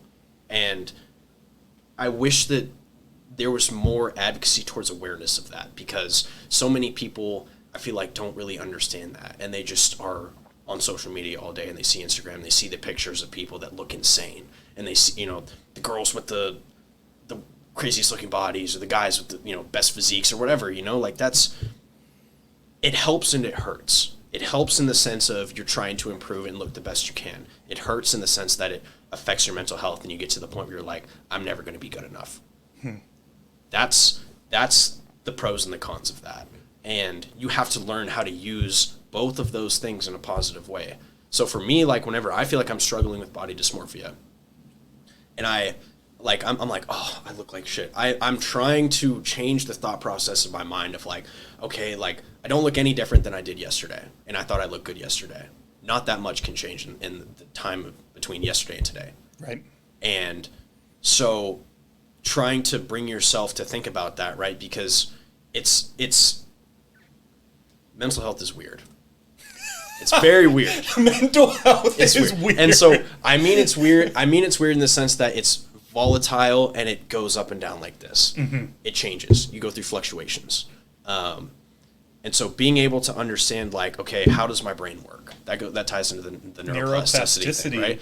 Understanding, like, okay, imagine you have a gun and there's a target right here. Every day you're shooting, you get a bullseye. One day you miss. Another day you miss. Just because you missed those 2 days doesn't mean you're going to miss the next time. So you have to understand, like, okay, well, my ratio is 8 out of 10. Next time I shoot again, don't lose confidence. Don't lose confidence that you can't hit that target again. You just have to keep trying, keep going. So I think that's where a lot of people quit. Like, a couple things go wrong for them, or, they lose whatever amount of confidence and they can't regain it back. But you can. Yeah. You can regain it back. So body dysmorphia is at an all-time high with social media, influencers. And you know what? Any person that has a substantial amount of Instagram followers, I feel like that's a quote-unquote fitness influencer and looks good, is a few things. Most of the time they're using drugs to look that way. They're using filters and editing and lighting to look that way. And if you saw them in person, real time, at the exact same time you saw that picture, they're not going to look like that. So that's another big piece of it. It's like perspective. So how, let's say someone happens to hear this and they feel like they've never been that confident. So they've never hit the target. What's a way that they can start to, in your opinion, that they could start to put themselves on track to improving themselves? I think that confidence stems from the ability to be better than you once were. The ability to understand, like, change is possible. Because I didn't really understand how confidence worked until I started doing bodybuilding, really. I mean, like, when you feel on top of the world and you feel great, you want to capture that feeling in a bottle so you can siphon it off whenever you need it, right? Yep. Flip a switch, you're confident. You have to understand the things that make you confident and what doesn't make you confident. And when you are feeling confident, notice that and feel, why am I feeling confident? I feel like I look good today, or I feel like I have a good outfit on today, or whatever. Whatever brings you confidence, realize that, understand that, and then try to harness that. Confidence is a virtue, right? It's an emotion. We all have different emotions every day. And confidence is also one of those things, right? Like, you have to be aware of the things that make you confident, like I just said. And everybody has and also lacks confidence at times. I'm not a confidence man. I'm not confident 100% of the time. When I was driving over here, I was nervous because I didn't know what to expect, right? I didn't feel like I was that confident, but knocked on the door, came in, started talking, I'm like, okay, this guy's a cool guy, right? Thanks, I'm brother. confident. I feel like I can talk on the show and display my ideas and be confident in what I'm saying and my convictions and what I believe in. So, well, what I think I know helped is that you kept a promise to yourself by showing up today. Exactly. So you got nervous, but you didn't turn around the car and shoot me a text and be like, oh, I'm taking my girlfriend to the hospital, because you didn't have the courage to tell me, like, Yeah. I'm super nervous. And when you were talking about earlier how a lot of guys who are thinking, and gals, a lot of people who are saying that they're going to be a bodybuilder, they're going to start, when you stepped on that stage and got that first place medal, that was an accumulation of you keeping hundreds, if not thousands, of promises to yourself. Yep. You promised yourself that you were going to go to the gym every day. You promised yourself that you were going to keep this diet every day. You promised yourself that you were going to get a good night's sleep. You promised yourself, you made all of these decisions that led up to this thing. And I think that's not my quote. I heard it from someone years ago, that if you can start to keep promises to yourself, you'll see that confidence increase. But Exactly. if you say, I'm a bodybuilder, but then I'm not going to the gym and I'm not dieting, and 3 months later I realized, I said this thing 17 times on Instagram, but then I haven't done anything to actually fulfill it, of course you're going to feel like shit about yourself. Yeah. Because you declared something and then you did nothing about it. Exactly. Yeah. I'm the most confident that I've ever been in my conviction of being a bodybuilder and wanting to do this for the rest of my life. accumulation of the time that I've spent, my sacrifices, my commitment that I've made, and you know, the lifestyle that I'm living right now. I've never wanted to be a pro bodybuilder more than I have now, and that's only going to increase. I mean, the accumulation of the accolades that I have now, and the places that I've been, the people that I've met, the things that I've seen, and you know, all of that is I feel like driving me towards another thing. So, and that's bodybuilding. Next step of bodybuilding, which is, you know, competing in a year or so, a year and a half from now. Yeah. So. Neuroplasticity, you mentioned that earlier. I had heard this term, but I didn't know a lot about it, so I just Googled it. And it is the ability of the brain to form and reorganize synaptic connections, especially in response to learning or experience or following injury. I'm not sure where I'm going with this. Yeah. Did we cover this enough already? Or was there anything else you wanted to say in regards to it? Yeah. I think being adaptable, being more than one-dimensional is a big part of neuroplasticity, right? Like having your mental state and the things that you're trying to accomplish, at least in my opinion, I feel like if I'm hyper-focused on one thing and that one thing only, I'm going to have the...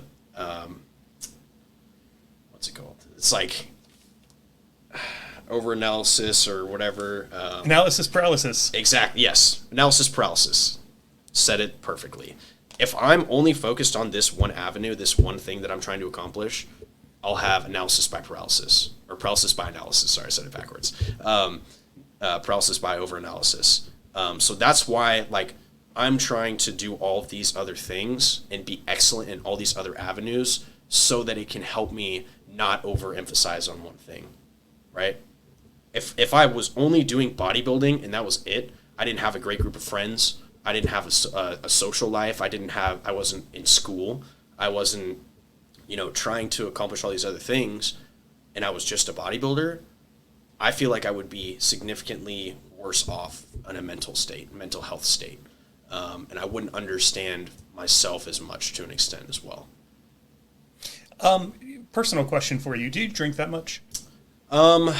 Occasionally. You know, I like to have fun. I'm in a fraternity, and, you know, I have some cool friends. I would say maybe 1 to 2 times a month whenever I'm up at school, just because it affects my workouts. It affects my ability to recover as well, and I get a shitty night's sleep whenever I drink. Yeah. But, you know, I think the last time I drank was when I was in Scotland, and that was over a month ago. This is actually a thing that I went on a study abroad trip for like 8 or 9 days, and I was over there, and the drinking age over there is 18. And, you know, I just had a really good time with all my friends that were over there, and it goes back to balance, right? Right. And so, you know, when I'm prepping for a show, I won't drink alcohol. I won't do anything like that would mess up progress or whatever, because alcohol is poison. Mm-hmm. Ethanol and how it works in your brain, it's damaging. It's inflammatory. Your body cannot process it very well. And so it affects a ton of different other processes in your body. So like when, you know, my body's trying to recover and protein synthesis is at an all-time high, if I'm ingesting alcohol, my body has to stop processing and building muscle and then process this alcohol that I just put in my body because it's poison.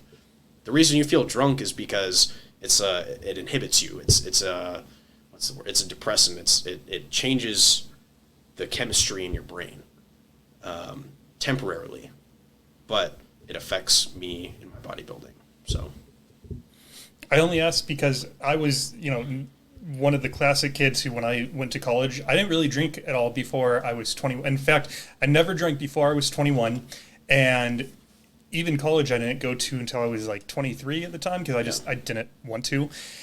And I was a classic case of discovering this thing, and it gave me this courage, and I thought I was being more confident. You can leave those off if you want to, by the way. It's whatever makes you happy. Yeah, my ears a little feeling funky. I'll take them off too. And so what I was getting at, and I didn't mean to call you out on the spot for drinking under 21, but what I was more getting at was just the fact that you come off as a very confident person, and you don't need this liquid courage in order to be that. And so I think that's just an awesome example, man, that you are at 20 years old. I have so much respect for you, and you don't. I'm sitting here thinking there's no way this guy's 20 because he's too humble, he's too confident, and it's I guess not that surprising that you don't. Oh my God, like you found a way to be confident that doesn't involve booze, and I think it's just something I wanted to point out. Thank you. That's pretty cool. I really appreciate that. Thank you. Yeah, of course. Do you think there's any specific pitfalls that people in your generation are succumbing to right now? Totally. And it's pitfalls that they're not aware of. So we're in a time and dopamine sucking era, right? You look at your phone, you scroll through Instagram, and you look at, whatever feed, or TikTok, let's say, for example. TikTok is specifically designed to take as much time out of your day as possible to give you the most, the stuff that you want to see, and catered specifically towards you. The algorithm that they have developed to understand your personality and see the data and the things that you interact with, what you comment on, you like, all of that, it's custom tailored to your entire personality. It's meant to suck you in and keep you there because it's this high dopamine triggering thing, right? And this is why we're seeing like a higher influx of people with ADHD, people that can't focus on things, because the amount of dopamine that gets squirted around in your brain when you scroll on TikTok for an hour is insane. And people wonder, like, oh, why can't I focus on doing homework for an hour? Because all you're doing is just looking at garbage content, a 6-second video, scroll up, 6-second video, scroll up. We are consuming media and information at an all-time high. This is the most readily accessible amount of content that we've ever been able to see. I mean, there's people that I know that can't sit down for 2 hours and watch a movie without looking at their phone. It's ridiculous, right? Like we're in a point right now where like we need to be aware of how to detox and how to work with your brain. Our bodies, our hardware is a product of millions of years of evolution. And our hardware can't keep up with the software up here, right? Technology is increasing at an exponential rate. We literally do not know how to deal with that. There's no studies on the long-term effects of, iPhone usage because it's such a big part of our life, right? I need my phone to be able to have work stuff on there. Yep. I need for contacts and to talk to people, CF5 meetings and all that. We don't know how this is affecting our life. And as technology, just slowly improves and increases, it's just changing more and more. So I feel like that also contributes to the mental health crisis, right? With how we're changing as a society, how we're changing with technology and all of that. And our body, we're people cease to forget, humans are animals. We are these machines. Not machines. We are these biological Matrix. biological machines that have been engineered through natural selection and genetics and having things like that, being able to provide for your family and survive over millions of years. And now we're at a point where natural selection it looks different. Natural selection in today's age is the difference between being addicted to drugs and not, or being able to, go to college and get a degree and be financially, financially literate. Mm-hmm. How to take care of money and use money in a way to set yourself up for the future, investing and all of that. Natural selection still exists. It's just in a different way.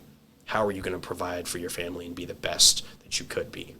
So I think being aware of that is important. Yeah. Well, when you were talking about how rapidly technology is changing, I forget when the internet first came out, but even in my lifetime, that was all non-existent. So then you have guys and gals that are your age.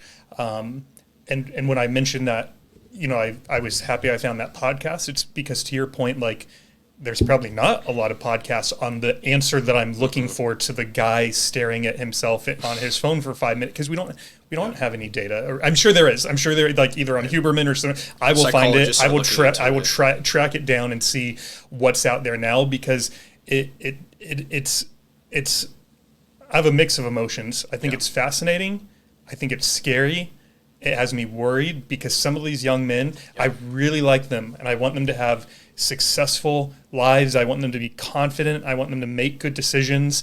And when they seem to be, their highs are, I had, my first hit of weed, and that's not a knock on weed. Like, I fucking had an edible a few weeks ago and had a really enjoyable evening, like, so I'm not knocking it, but like, when I'm worried about what they're chasing. Yeah, exactly.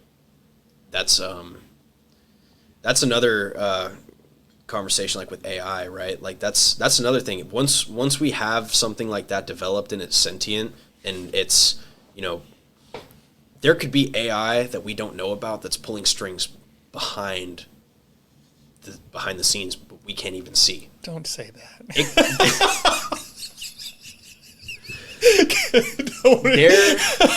So, okay, for example, with the 2020 election, with Russia and Facebook shuttling towards, political stuff about Donald Trump and, all the propaganda that people were seeing causing uproar, right? Russia was doing that to cause unrest in our country. Think about if something artificial, like artificial intelligence, is doing stuff like that right now for a bigger common goal, right? Create World War III. There's so much about the unknown that is scary with technology, because we literally don't know. We have no clue where we're headed. Yeah. It is scary, because right now we're seeing like AI and the algorithms, like with TikTok and apps like that, you're able to hijack the body's natural processes of how dopamine is processed and all of that. Like, that's freaking scary. So, go outside, eat some red meat, get some sunlight, touch some grass with your feet. Yeah. Like, take your vitamins, get in touch with your human side. Remember that you're this animal type thing. Detox, get away from your phone, get away from all these other distractions and things that are not necessarily like part of our biology. And I think that, there's a spiritual side of that as well. I mean, I wear a cross necklace, and I wear it as a symbol of, I think that there's a higher power.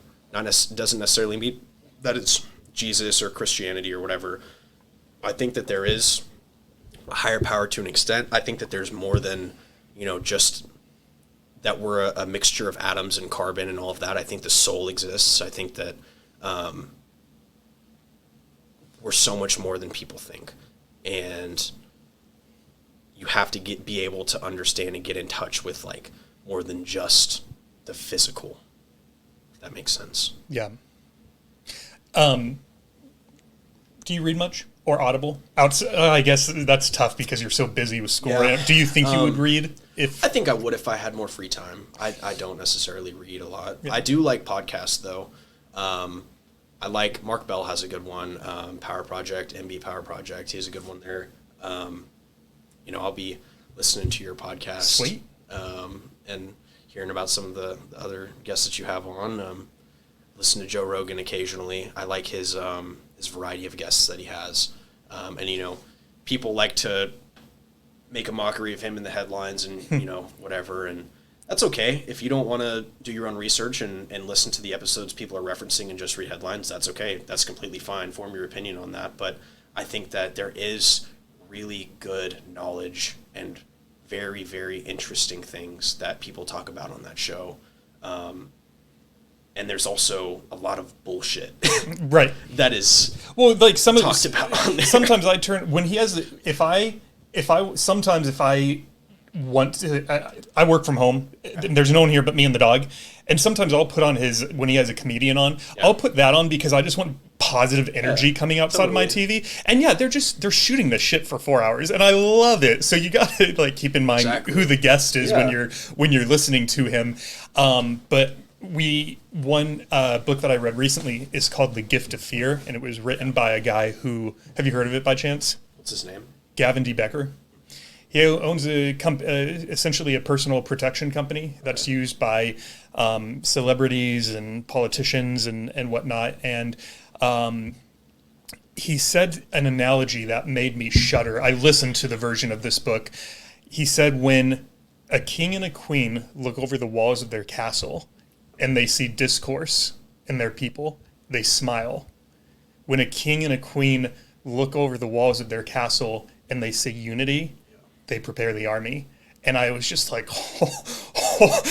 holy fuck. Yep. So when you made that comment about it, just, I don't follow politics that closely because, one, I don't have the time. Two, I don't necessarily trust what the news channels are putting out there. I literally just don't have the time, man. I stay so busy between the podcast, working out, getting a good night's sleep, meal prepping, exercising the dog. Like, I don't need that on in my life. But when he said that and he was elaborating a little bit about what he meant by it, it just, like, that's a terrible analogy, but it also is incredibly illuminating. Exactly. Just, I mean, I understand that, big pharma and these companies that are making billions of dollars every year off of sick people, their business would not exist without sick people. So if you look at the things that are making people sick, our shitty diet, our shitty practices with sitting around all day in an office chair, and then you go back home and you sit on a couch all day, right? The things that are causing people problems are preventable. But people don't want to teach preventative medicine. They want to teach the Band-Aid approach, which is just take this medication, just take this pill, take this, take that, get this surgery done, get that surgery done, whatever. People do not look into natural methods as much as they used to, because people are so quick to dismiss and say, look at the science, look at how this medication works, when they don't realize there could be other ways to heal yourself or to build your immune system. The best immunity builder that's not a vaccine is going outside and exposing your immune system to germs and bad things, taking vitamins, getting sunlight, working out. Vitamin D deficiency is one of the highest contributing factors to to seasonal related depression. So when people get depressed in the wintertime, it's because they're stuck inside all day. They're not getting sunlight. Interesting. And you can supplement vitamin D, but the natural form of it, which is going outside and getting sun, is so much better. It feels better. You know what's funny is I have a decision that I have 10 days to make, that my lease is renewing here. And my original plan in moving to Austin was that this would be where I would start, and then I would find a house to rent. And one of my main things I wanted is a backyard for the dog. And the debate I'm having in my head right now is that by being on a second floor apartment, it forces me to take 2 walks a day with the little guy, or it's usually 1 walk and 1 dog park visit. I also really like how the studio turned out. I love the look of it. It's a good corner. I'm almost thinking of re-signing the lease because I know if I get a house with a backyard, what's that going to do to our exercise? Yeah. It forces me to be outside an hour and a half a day, and I really like that. I don't know if I could keep up that discipline if there is just a backyard where I could say, all right, buddy, just go to your thing. I'm going to get back in bed, and it might sound silly, but it's just something I'm debating right now. Is this place good for us for not just the studio? I love the location. We have these hiking trails right back here. We have the beautiful scenery of the Pennybacker Bridge. And I know that me getting outside it's not just for him. It has effects on me too. Totally. Yeah, no, it's huge. And God, it's just, it kind of upsets me how much, like, you have to realize that we're these living, breathing, pissing, shitting things that are alive. We're not robots. We're not computers. We're not digital. We are animals, pretty much animals. I mean, we're genetically related or have very similar genetic structures to your dog over there, or a horse, or whatever other animals that are living and breathing just like us. Yeah. We're human. And so many people forget that. There's value to that. Yeah. I'm curious, what was your intention behind joining the fraternity? Ooh, yeah, that was a big one. So when I joined the fraternity, it was a way for me to, on campus, have a group of friends. So whenever I was there, I got there, I was on campus, I didn't know anybody. I had a couple of connections going in there. And one of the reasons that I joined was because a guy came up to me at the campus gym, campus rec center, and was like, hey man, you should go out to dinner with us. We're gonna, we're in Pike and, whatever. Went out and had a dinner thing and they talked to me about it. And, it's like, okay, it's like, there are all these positive things here, right? I get to get out of my comfort zone in terms of social stuff. Mm-hmm. I get to get out of my comfort zone and meet new people, right? That's a big part of growth. And, I was kind of against it at first just because I'd just gotten done doing my first 2 shows and I was like, I really want to focus on this bodybuilding thing. Mm-hmm. My parents were concerned. They were like, just give it a try because they were in Greek life as well. My dad was a beta at Texas and my mom was a tri-delta at Colorado and, they only had good things to say about Greek life and I'm glad that they pushed me to do it. But, for me, you join an organization on that campus and you have 60 other friends, 70 other friends immediately. You're a part of this group and this group that has one common goal and you're a part of, you got my back. Mm-hmm. I got your back. I'll help you with this homework. I'll help you tutor. Don't take that class. Take this class. Have this professor, not that professor. Oh, we have, a test bank with, prior tests and exams and in that class and we can help you study for it. Stuff like that. Yep. There were so many more upsides to it than just downsides. It's so much bigger than just partying and getting fucked up on the weekends. And unfortunately, I think a lot of people only see that stereotype. So, and also, it depends campus to campus. University of Tulsa, where I go, is a private school. It's a pretty high academic school. It's STEM related. A lot of engineers. I'm not an engineer. But a lot of the guys that are in my fraternity are extremely smart. Like a lot of pre-med kids, a lot of engineers, few business major kids that are just like myself and studying what I'm studying. And you can't be a dummy at Tulsa. You're not gonna succeed. You're not gonna make your grades. You're not gonna be able to get a job. You're not gonna finish your time there if you are not diligent about your studies. I mean, I skated through high school. I mean, I was playing football. I didn't put any effort into my studies at all, really. And I still, had a good GPA, got a good ACT, SAT score, and was able to get into Tulsa. And it's blessed from a scholarship standpoint. I have 6 siblings. Right. And so you're 7 or 6 total? 7 total, okay. 6 siblings. My twin brother and I are the 2 youngest. You have a twin? I do. We're fraternal twins, yeah. How does he feel about the fact that you became a bodybuilder? Is he always giving you shit like, man, now I feel like I need to go work out because you're making me look small? I really don't think he cares that much. Sometimes he'll comment on my Instagram posts like, oh, I'll still beat your ass or, something like that. Yeah. Sibling wise, something like that. But where was I going? Oh, so University of Tulsa, they were very generous in the sense of scholarship money. And, for me to be blessed like that was very helpful just because, there wasn't, I would have had to take on student loans if I chose to go somewhere else. And so I'm glad that I don't have to do that because, it's a big relieving thing for me that I will graduate debt free. And so I'm really glad that I have that opportunity. But the school itself, really good school. They put a lot of time and effort into their students and the programs that they offer. And that's up to the students to take advantage of. I really try and take advantage as much as I can and get involved and do all that. And the group of guys that are in my fraternity, we are all focused on improving from a professional and academic standpoint. I've never put more time into school than I did this year, and it's only going to increase. And so that goes back to the discipline thing, right? If I'm disciplined with the gym, it helps me be disciplined with school. If I'm disciplined with school, it helps me be disciplined with, how I'm spending my free time and being with my social stuff, right? It's all about discipline. It's all about doing things you don't want to do, but you still do them anyways.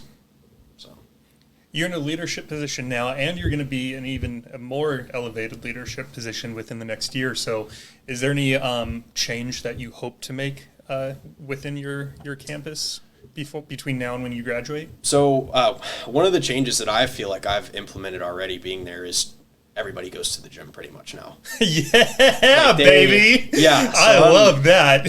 I'm really glad that I've had a positive impact on that, because the Pike presence in the gym is huge. Like, a lot of us go to the gym, and I send workout plans to all of them, and like if they want them, they'll ask. I just send it to them, and everybody's getting in shape, everybody's working out. We win intramurals all the time, and I'm trying to help these young men be the best that they can be. And I'm doing that by leading by example. I'm trying to lead by example. I'm trying to be a man of my word and be authentic and know that, hey, if I tell you I'm going to do something, I'm going to do it. That's a big part of my brand and who I am. I mean, if you ask any of my friends, I feel like at Tulsa, they know that if I say I'm going to do something, I'm going to do it. And so that's what my word is everything to me. And my dad was the one that emphasized that for me. That was a big part of him and me growing up, is embracing integrity. Integrity is so important. Your word is everything. So, would you say your dad would be one of the bigger impacts on why you are the way you are today? I think so. I think it's a combination of things. My mom has been a big part of, where I am at today now as well. My mom is a savage businesswoman. She is awesome, and I really feel like I don't give her enough praise because she works really, really hard. Would she, just because I'm in business myself, what does she do? So she is I can't remember what her new position is because she recently was promoted, but she was a VP of strategic development for Transamerica, the insurance company. And so she, she was on a panel last week talking about, their plans going forward, and is leading by example. She is someone that I look up to and someone that I'm impressed by, and her drive and her ability to get stuff done. I mean, that was the biggest motivating factor for me from a discipline perspective was my mom. She would wake up at 5 a.m, 4:30 to go work out and do her CrossFit gym thing, go hit a CrossFit workout, come back, help us get ready for school. And, before I could drive, she would drive me to football practice at 6 a.m. after she got done with her workout. And then she would go work all day and then come pick me up after I was done with football. And, I had other siblings as well. We all had our own schedules and things that we were doing. She was there for us, and we did not appreciate at the time how difficult it was for what she's doing. And so I really give my mom props for that. Yeah, I have a great admiration for parents because sometimes this little dog is a challenge, and he's so simple. Like, could you imagine raising a human being and then multiply that by 7, add in a full-time job, and then also keeping yourself healthy? Right. And that in and of itself explains why you use the term savage to describe her. It's a little a split family. So my parents got divorced when I was like 4 or 5. And so they both remarried, and there were other children that came with those remarriages. But I say that I have 6 siblings because I recognize my step-siblings just as my own siblings, right? Because I've been around them since I was 6, 7 years old. I don't really remember much of what life was like before them. So I still say that they're my brother and my sister. I have 2 sisters and 4 brothers, and, they are all doing their own thing. Everybody's got their own avenue that they're going down in their own path. I've got a brother that's going to be a doctor. I've got another brother that's a computer programmer, another brother that's doing marketing stuff, another brother that's doing football, high school recruiting stuff, and he's working for 247 Sports for Texas. He's actually here in Austin. And if you want to interview him, hear about what he's doing with... I'd be happy to have another Scruggs family member on the With on recruiting the pod. Stuff, I'll give you his information. You could talk to him. Sure. And then, I have another sister in finance and, more accounting stuff. And then another sister, she's doing, I think... data stuff. I'm not 100% sure on what she does. But, everyone's out doing their own thing. Yeah. And, we come back for family events or see them once or twice a year, try and stay in contact as much as possible. But it's, we're all adults at this point, pretty much. My twin brother and I are the two youngest, and I'll be done with college in 2 years, and then I'll be out on my own, right? Yeah. So it's interesting to see the growth and how far everybody has come so far and how much more we have left. So I think I just figured out a part of you that I've been trying to figure out now for however long we've been talking. Okay. You have not had a lot of time alone. True. You have 6 siblings. You have parents who invested in you. You were a football player. Then you got in the gym. And I'm sure that the bodybuilding scene has a sense of community about it. You mentioned Tristan. Who's your boy that you shouted out? Yeah. Tyson. And now you're a part of a fraternity. And what I've noticed is that every phase of your life, you had some sense of community, and maybe that community changed, but you in your 20 years on this planet have not spent a lot of time in isolation. Correct. And so I think that you put in a good mom, a good dad, and then just community. Yep. And I'm starting to see how you got to be where you're at this phase of your life. Yeah. Because I think community is underrated. Definitely. I think that we're not proactive with our circle of friends, choosing who's in it, who's not in it. Is it a quality group of friends? It's something we need to put more focus on. Yeah, for sure. My bodybuilding community, my friends that are doing bodybuilding, they're, I haven't seen my friend Blake, who is another kid who I met by doing Teen Nationals. He actually just did a show. He did the Kuklo Classic in, I think it was either Dallas or Fort Worth a few weeks ago, and he looked really good.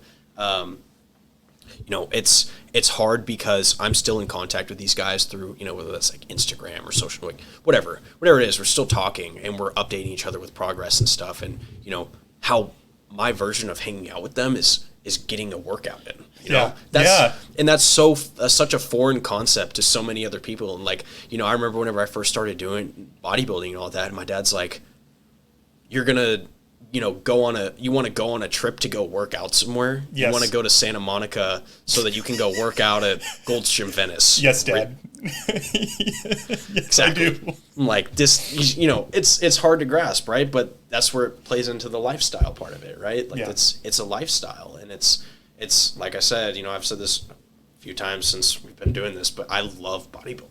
That's why I love bodybuilding.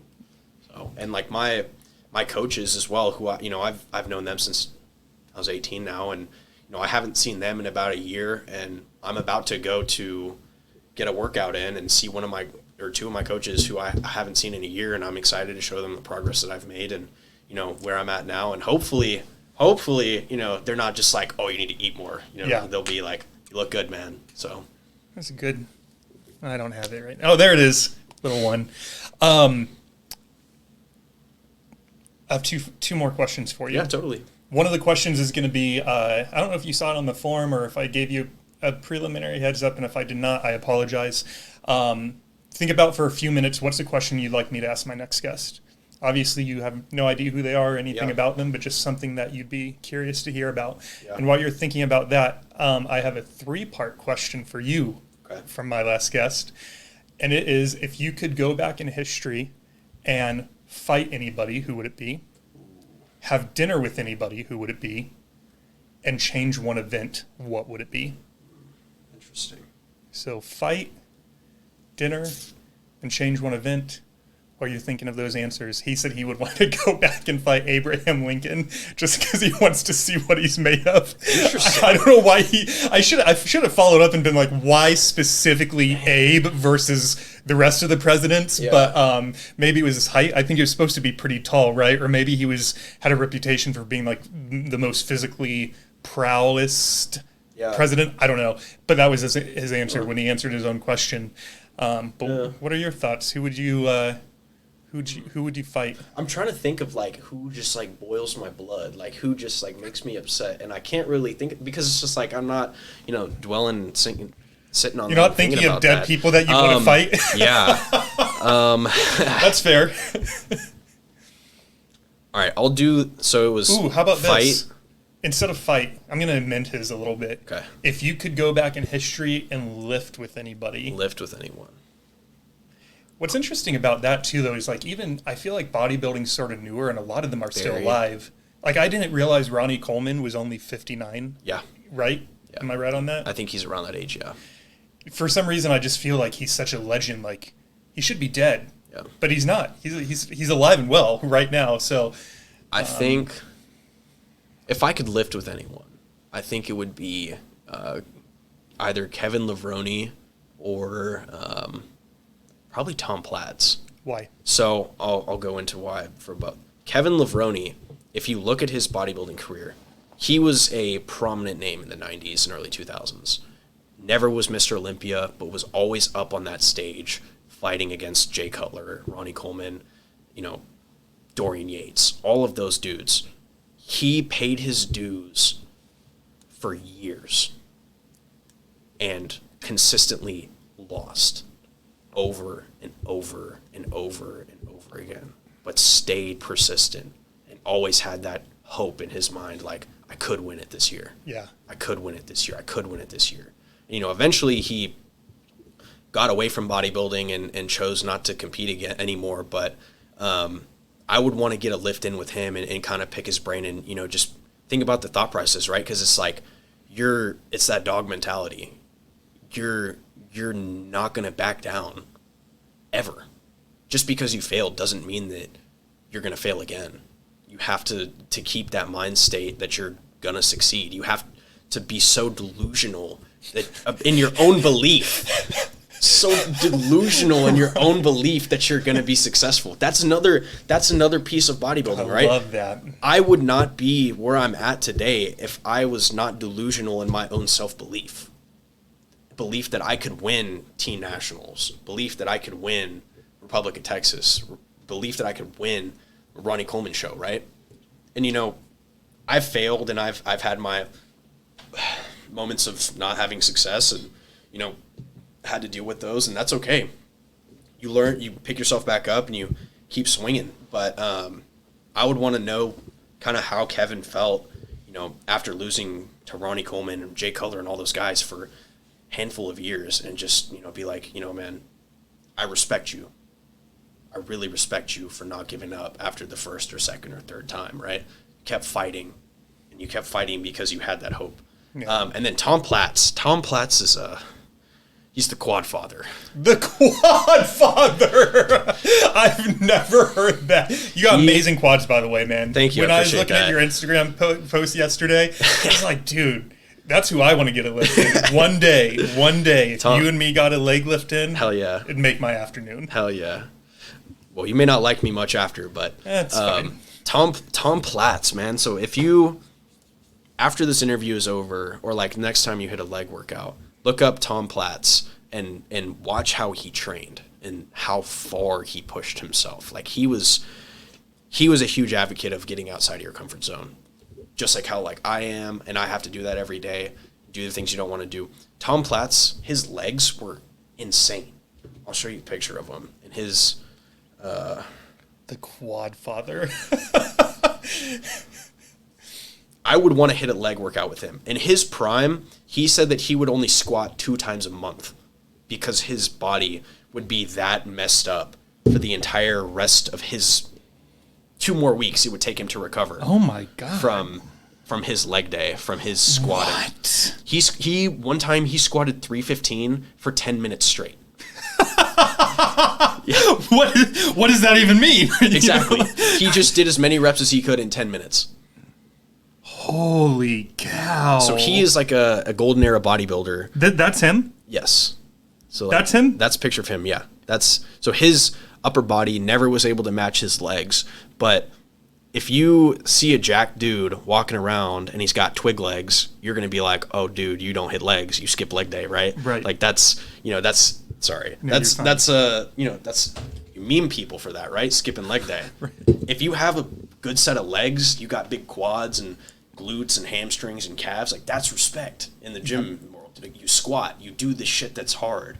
You do the shit that no one else wants to do. That's respect. So I would want to hit a leg day with him so I could just feel that energy that he brings on leg day. I don't know if I'd want to lift with it. That's okay. That's fine. That's okay. Like, do you get what I mean, though? Like, Yeah. I do, Yeah. but I don't. Because I do love leg day. That's one thing I always thought was sort of funny about, like, the thing about guys skipping leg days, the joke, the stereotype, whatever the fucking thing is. It's so much fun. Like, where did that come from? And sometimes you do see guys like that. You know, I saw one a couple weeks ago where I was just like, bro, Chicken like, legs. this is bad. Yeah. This is really, really bad. Well, there's good and bad things about having big legs. One, I get to walk around and, you know, I can squat 500 pounds for reps, and, you know, that's cool. Yes. But at the same time, if I want to wear a suit, it's impossible to find pants.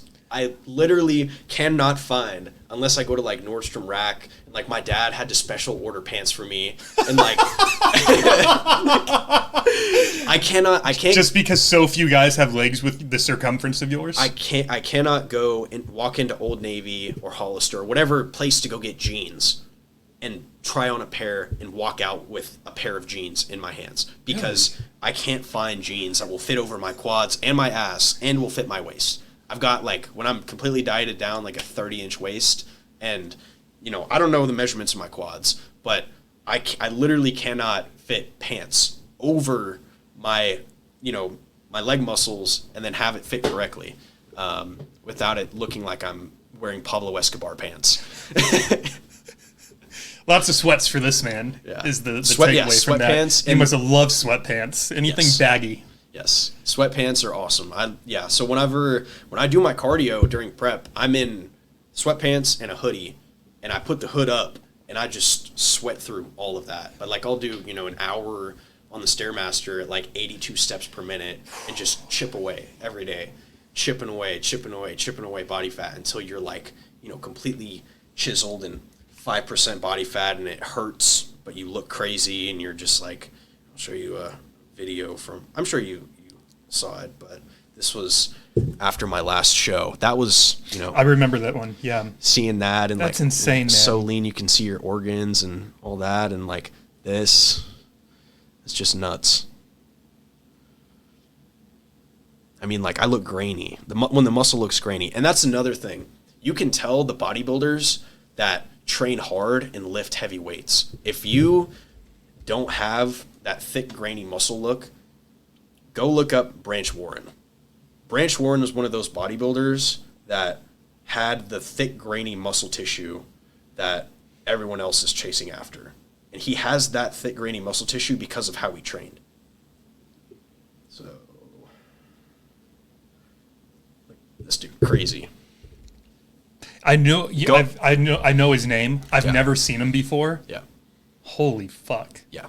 So you can tell the guys that, like, on stage, they, you know, the muscle doesn't just pop as much, or that's, you know, it could be a combination of water and conditioning or whatever, but the guys that are bodybuilders and that know fitness and bodybuilding can tell if you train hard or not, just by how your muscle looks.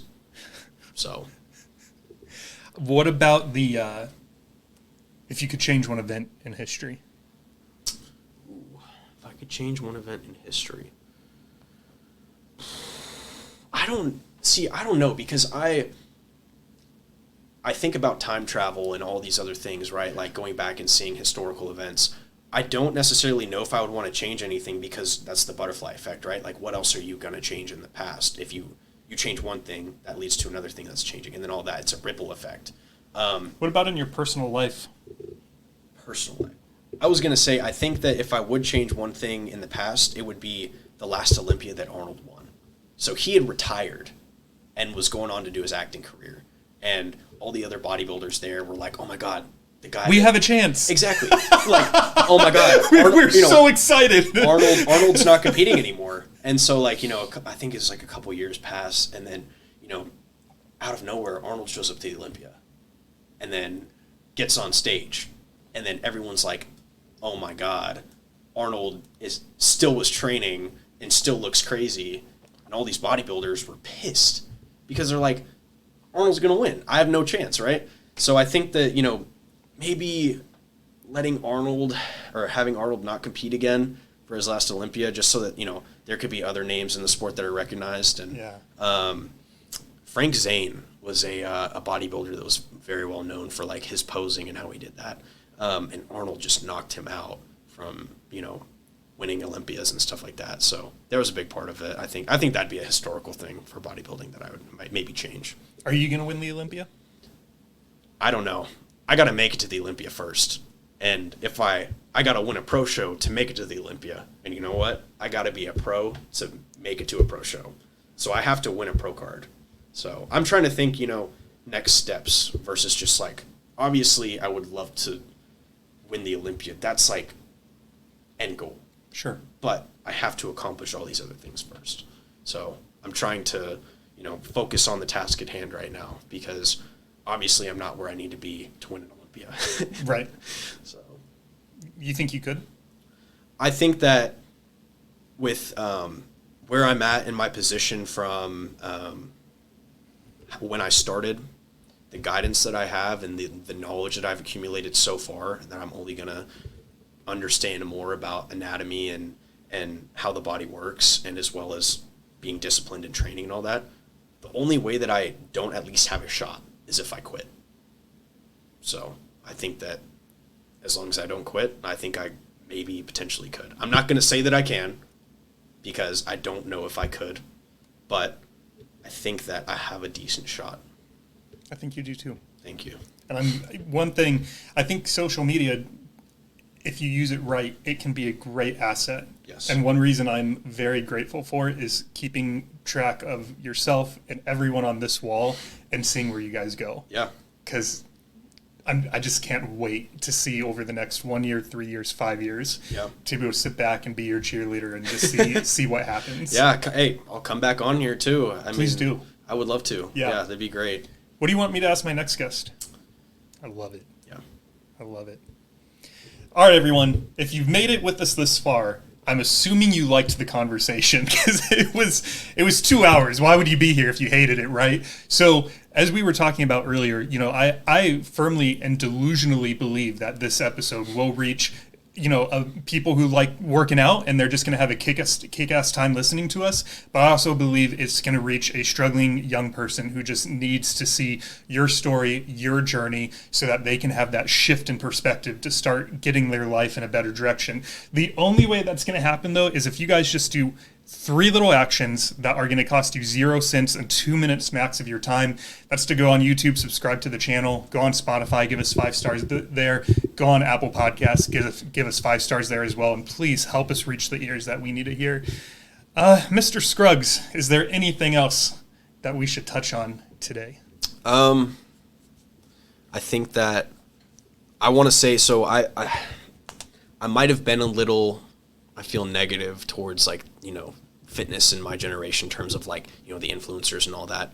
I want to make it a point that I'm glad to see that fitness has a huge industry with my generation. I'm glad to see that it's thriving. I'm glad to see that there's people that are excited about where it's headed, and there's people that are putting in time and effort to be successful in that industry. And so I think that, bodybuilding might have died off a little bit in around the 2000s area, and people were past the prime or whatever. I think that my generation is going to bring it back, and it's going to be even bigger than it was. And I think that hopefully fitness and culture as a whole of the world will become more fit. I hope that's my hope going forward, that the world is more fit. Yeah, I was thinking about that earlier when you were talking about that. First off, I don't think you came off as too negative. I think you're very articulate. And I think that to your point of what you just said, if more people are in the gym, that's a really good starting point. Exactly. We can put aside the social media and what it's doing to them mentally. The fact that gyms are fuller, that's hopefully a good thing. Yes. Now, how do we channel why you're in the gym and turn it into something healthy? Exactly. Yeah. Whew. This has been good. Jackson, thank you so much, man. Absolutely loved having you here. Let's get you out of here so you can go work out. Everyone have a healthy and happy Saturday night. We will see you next week for another episode of DSNSB. Be well, everyone.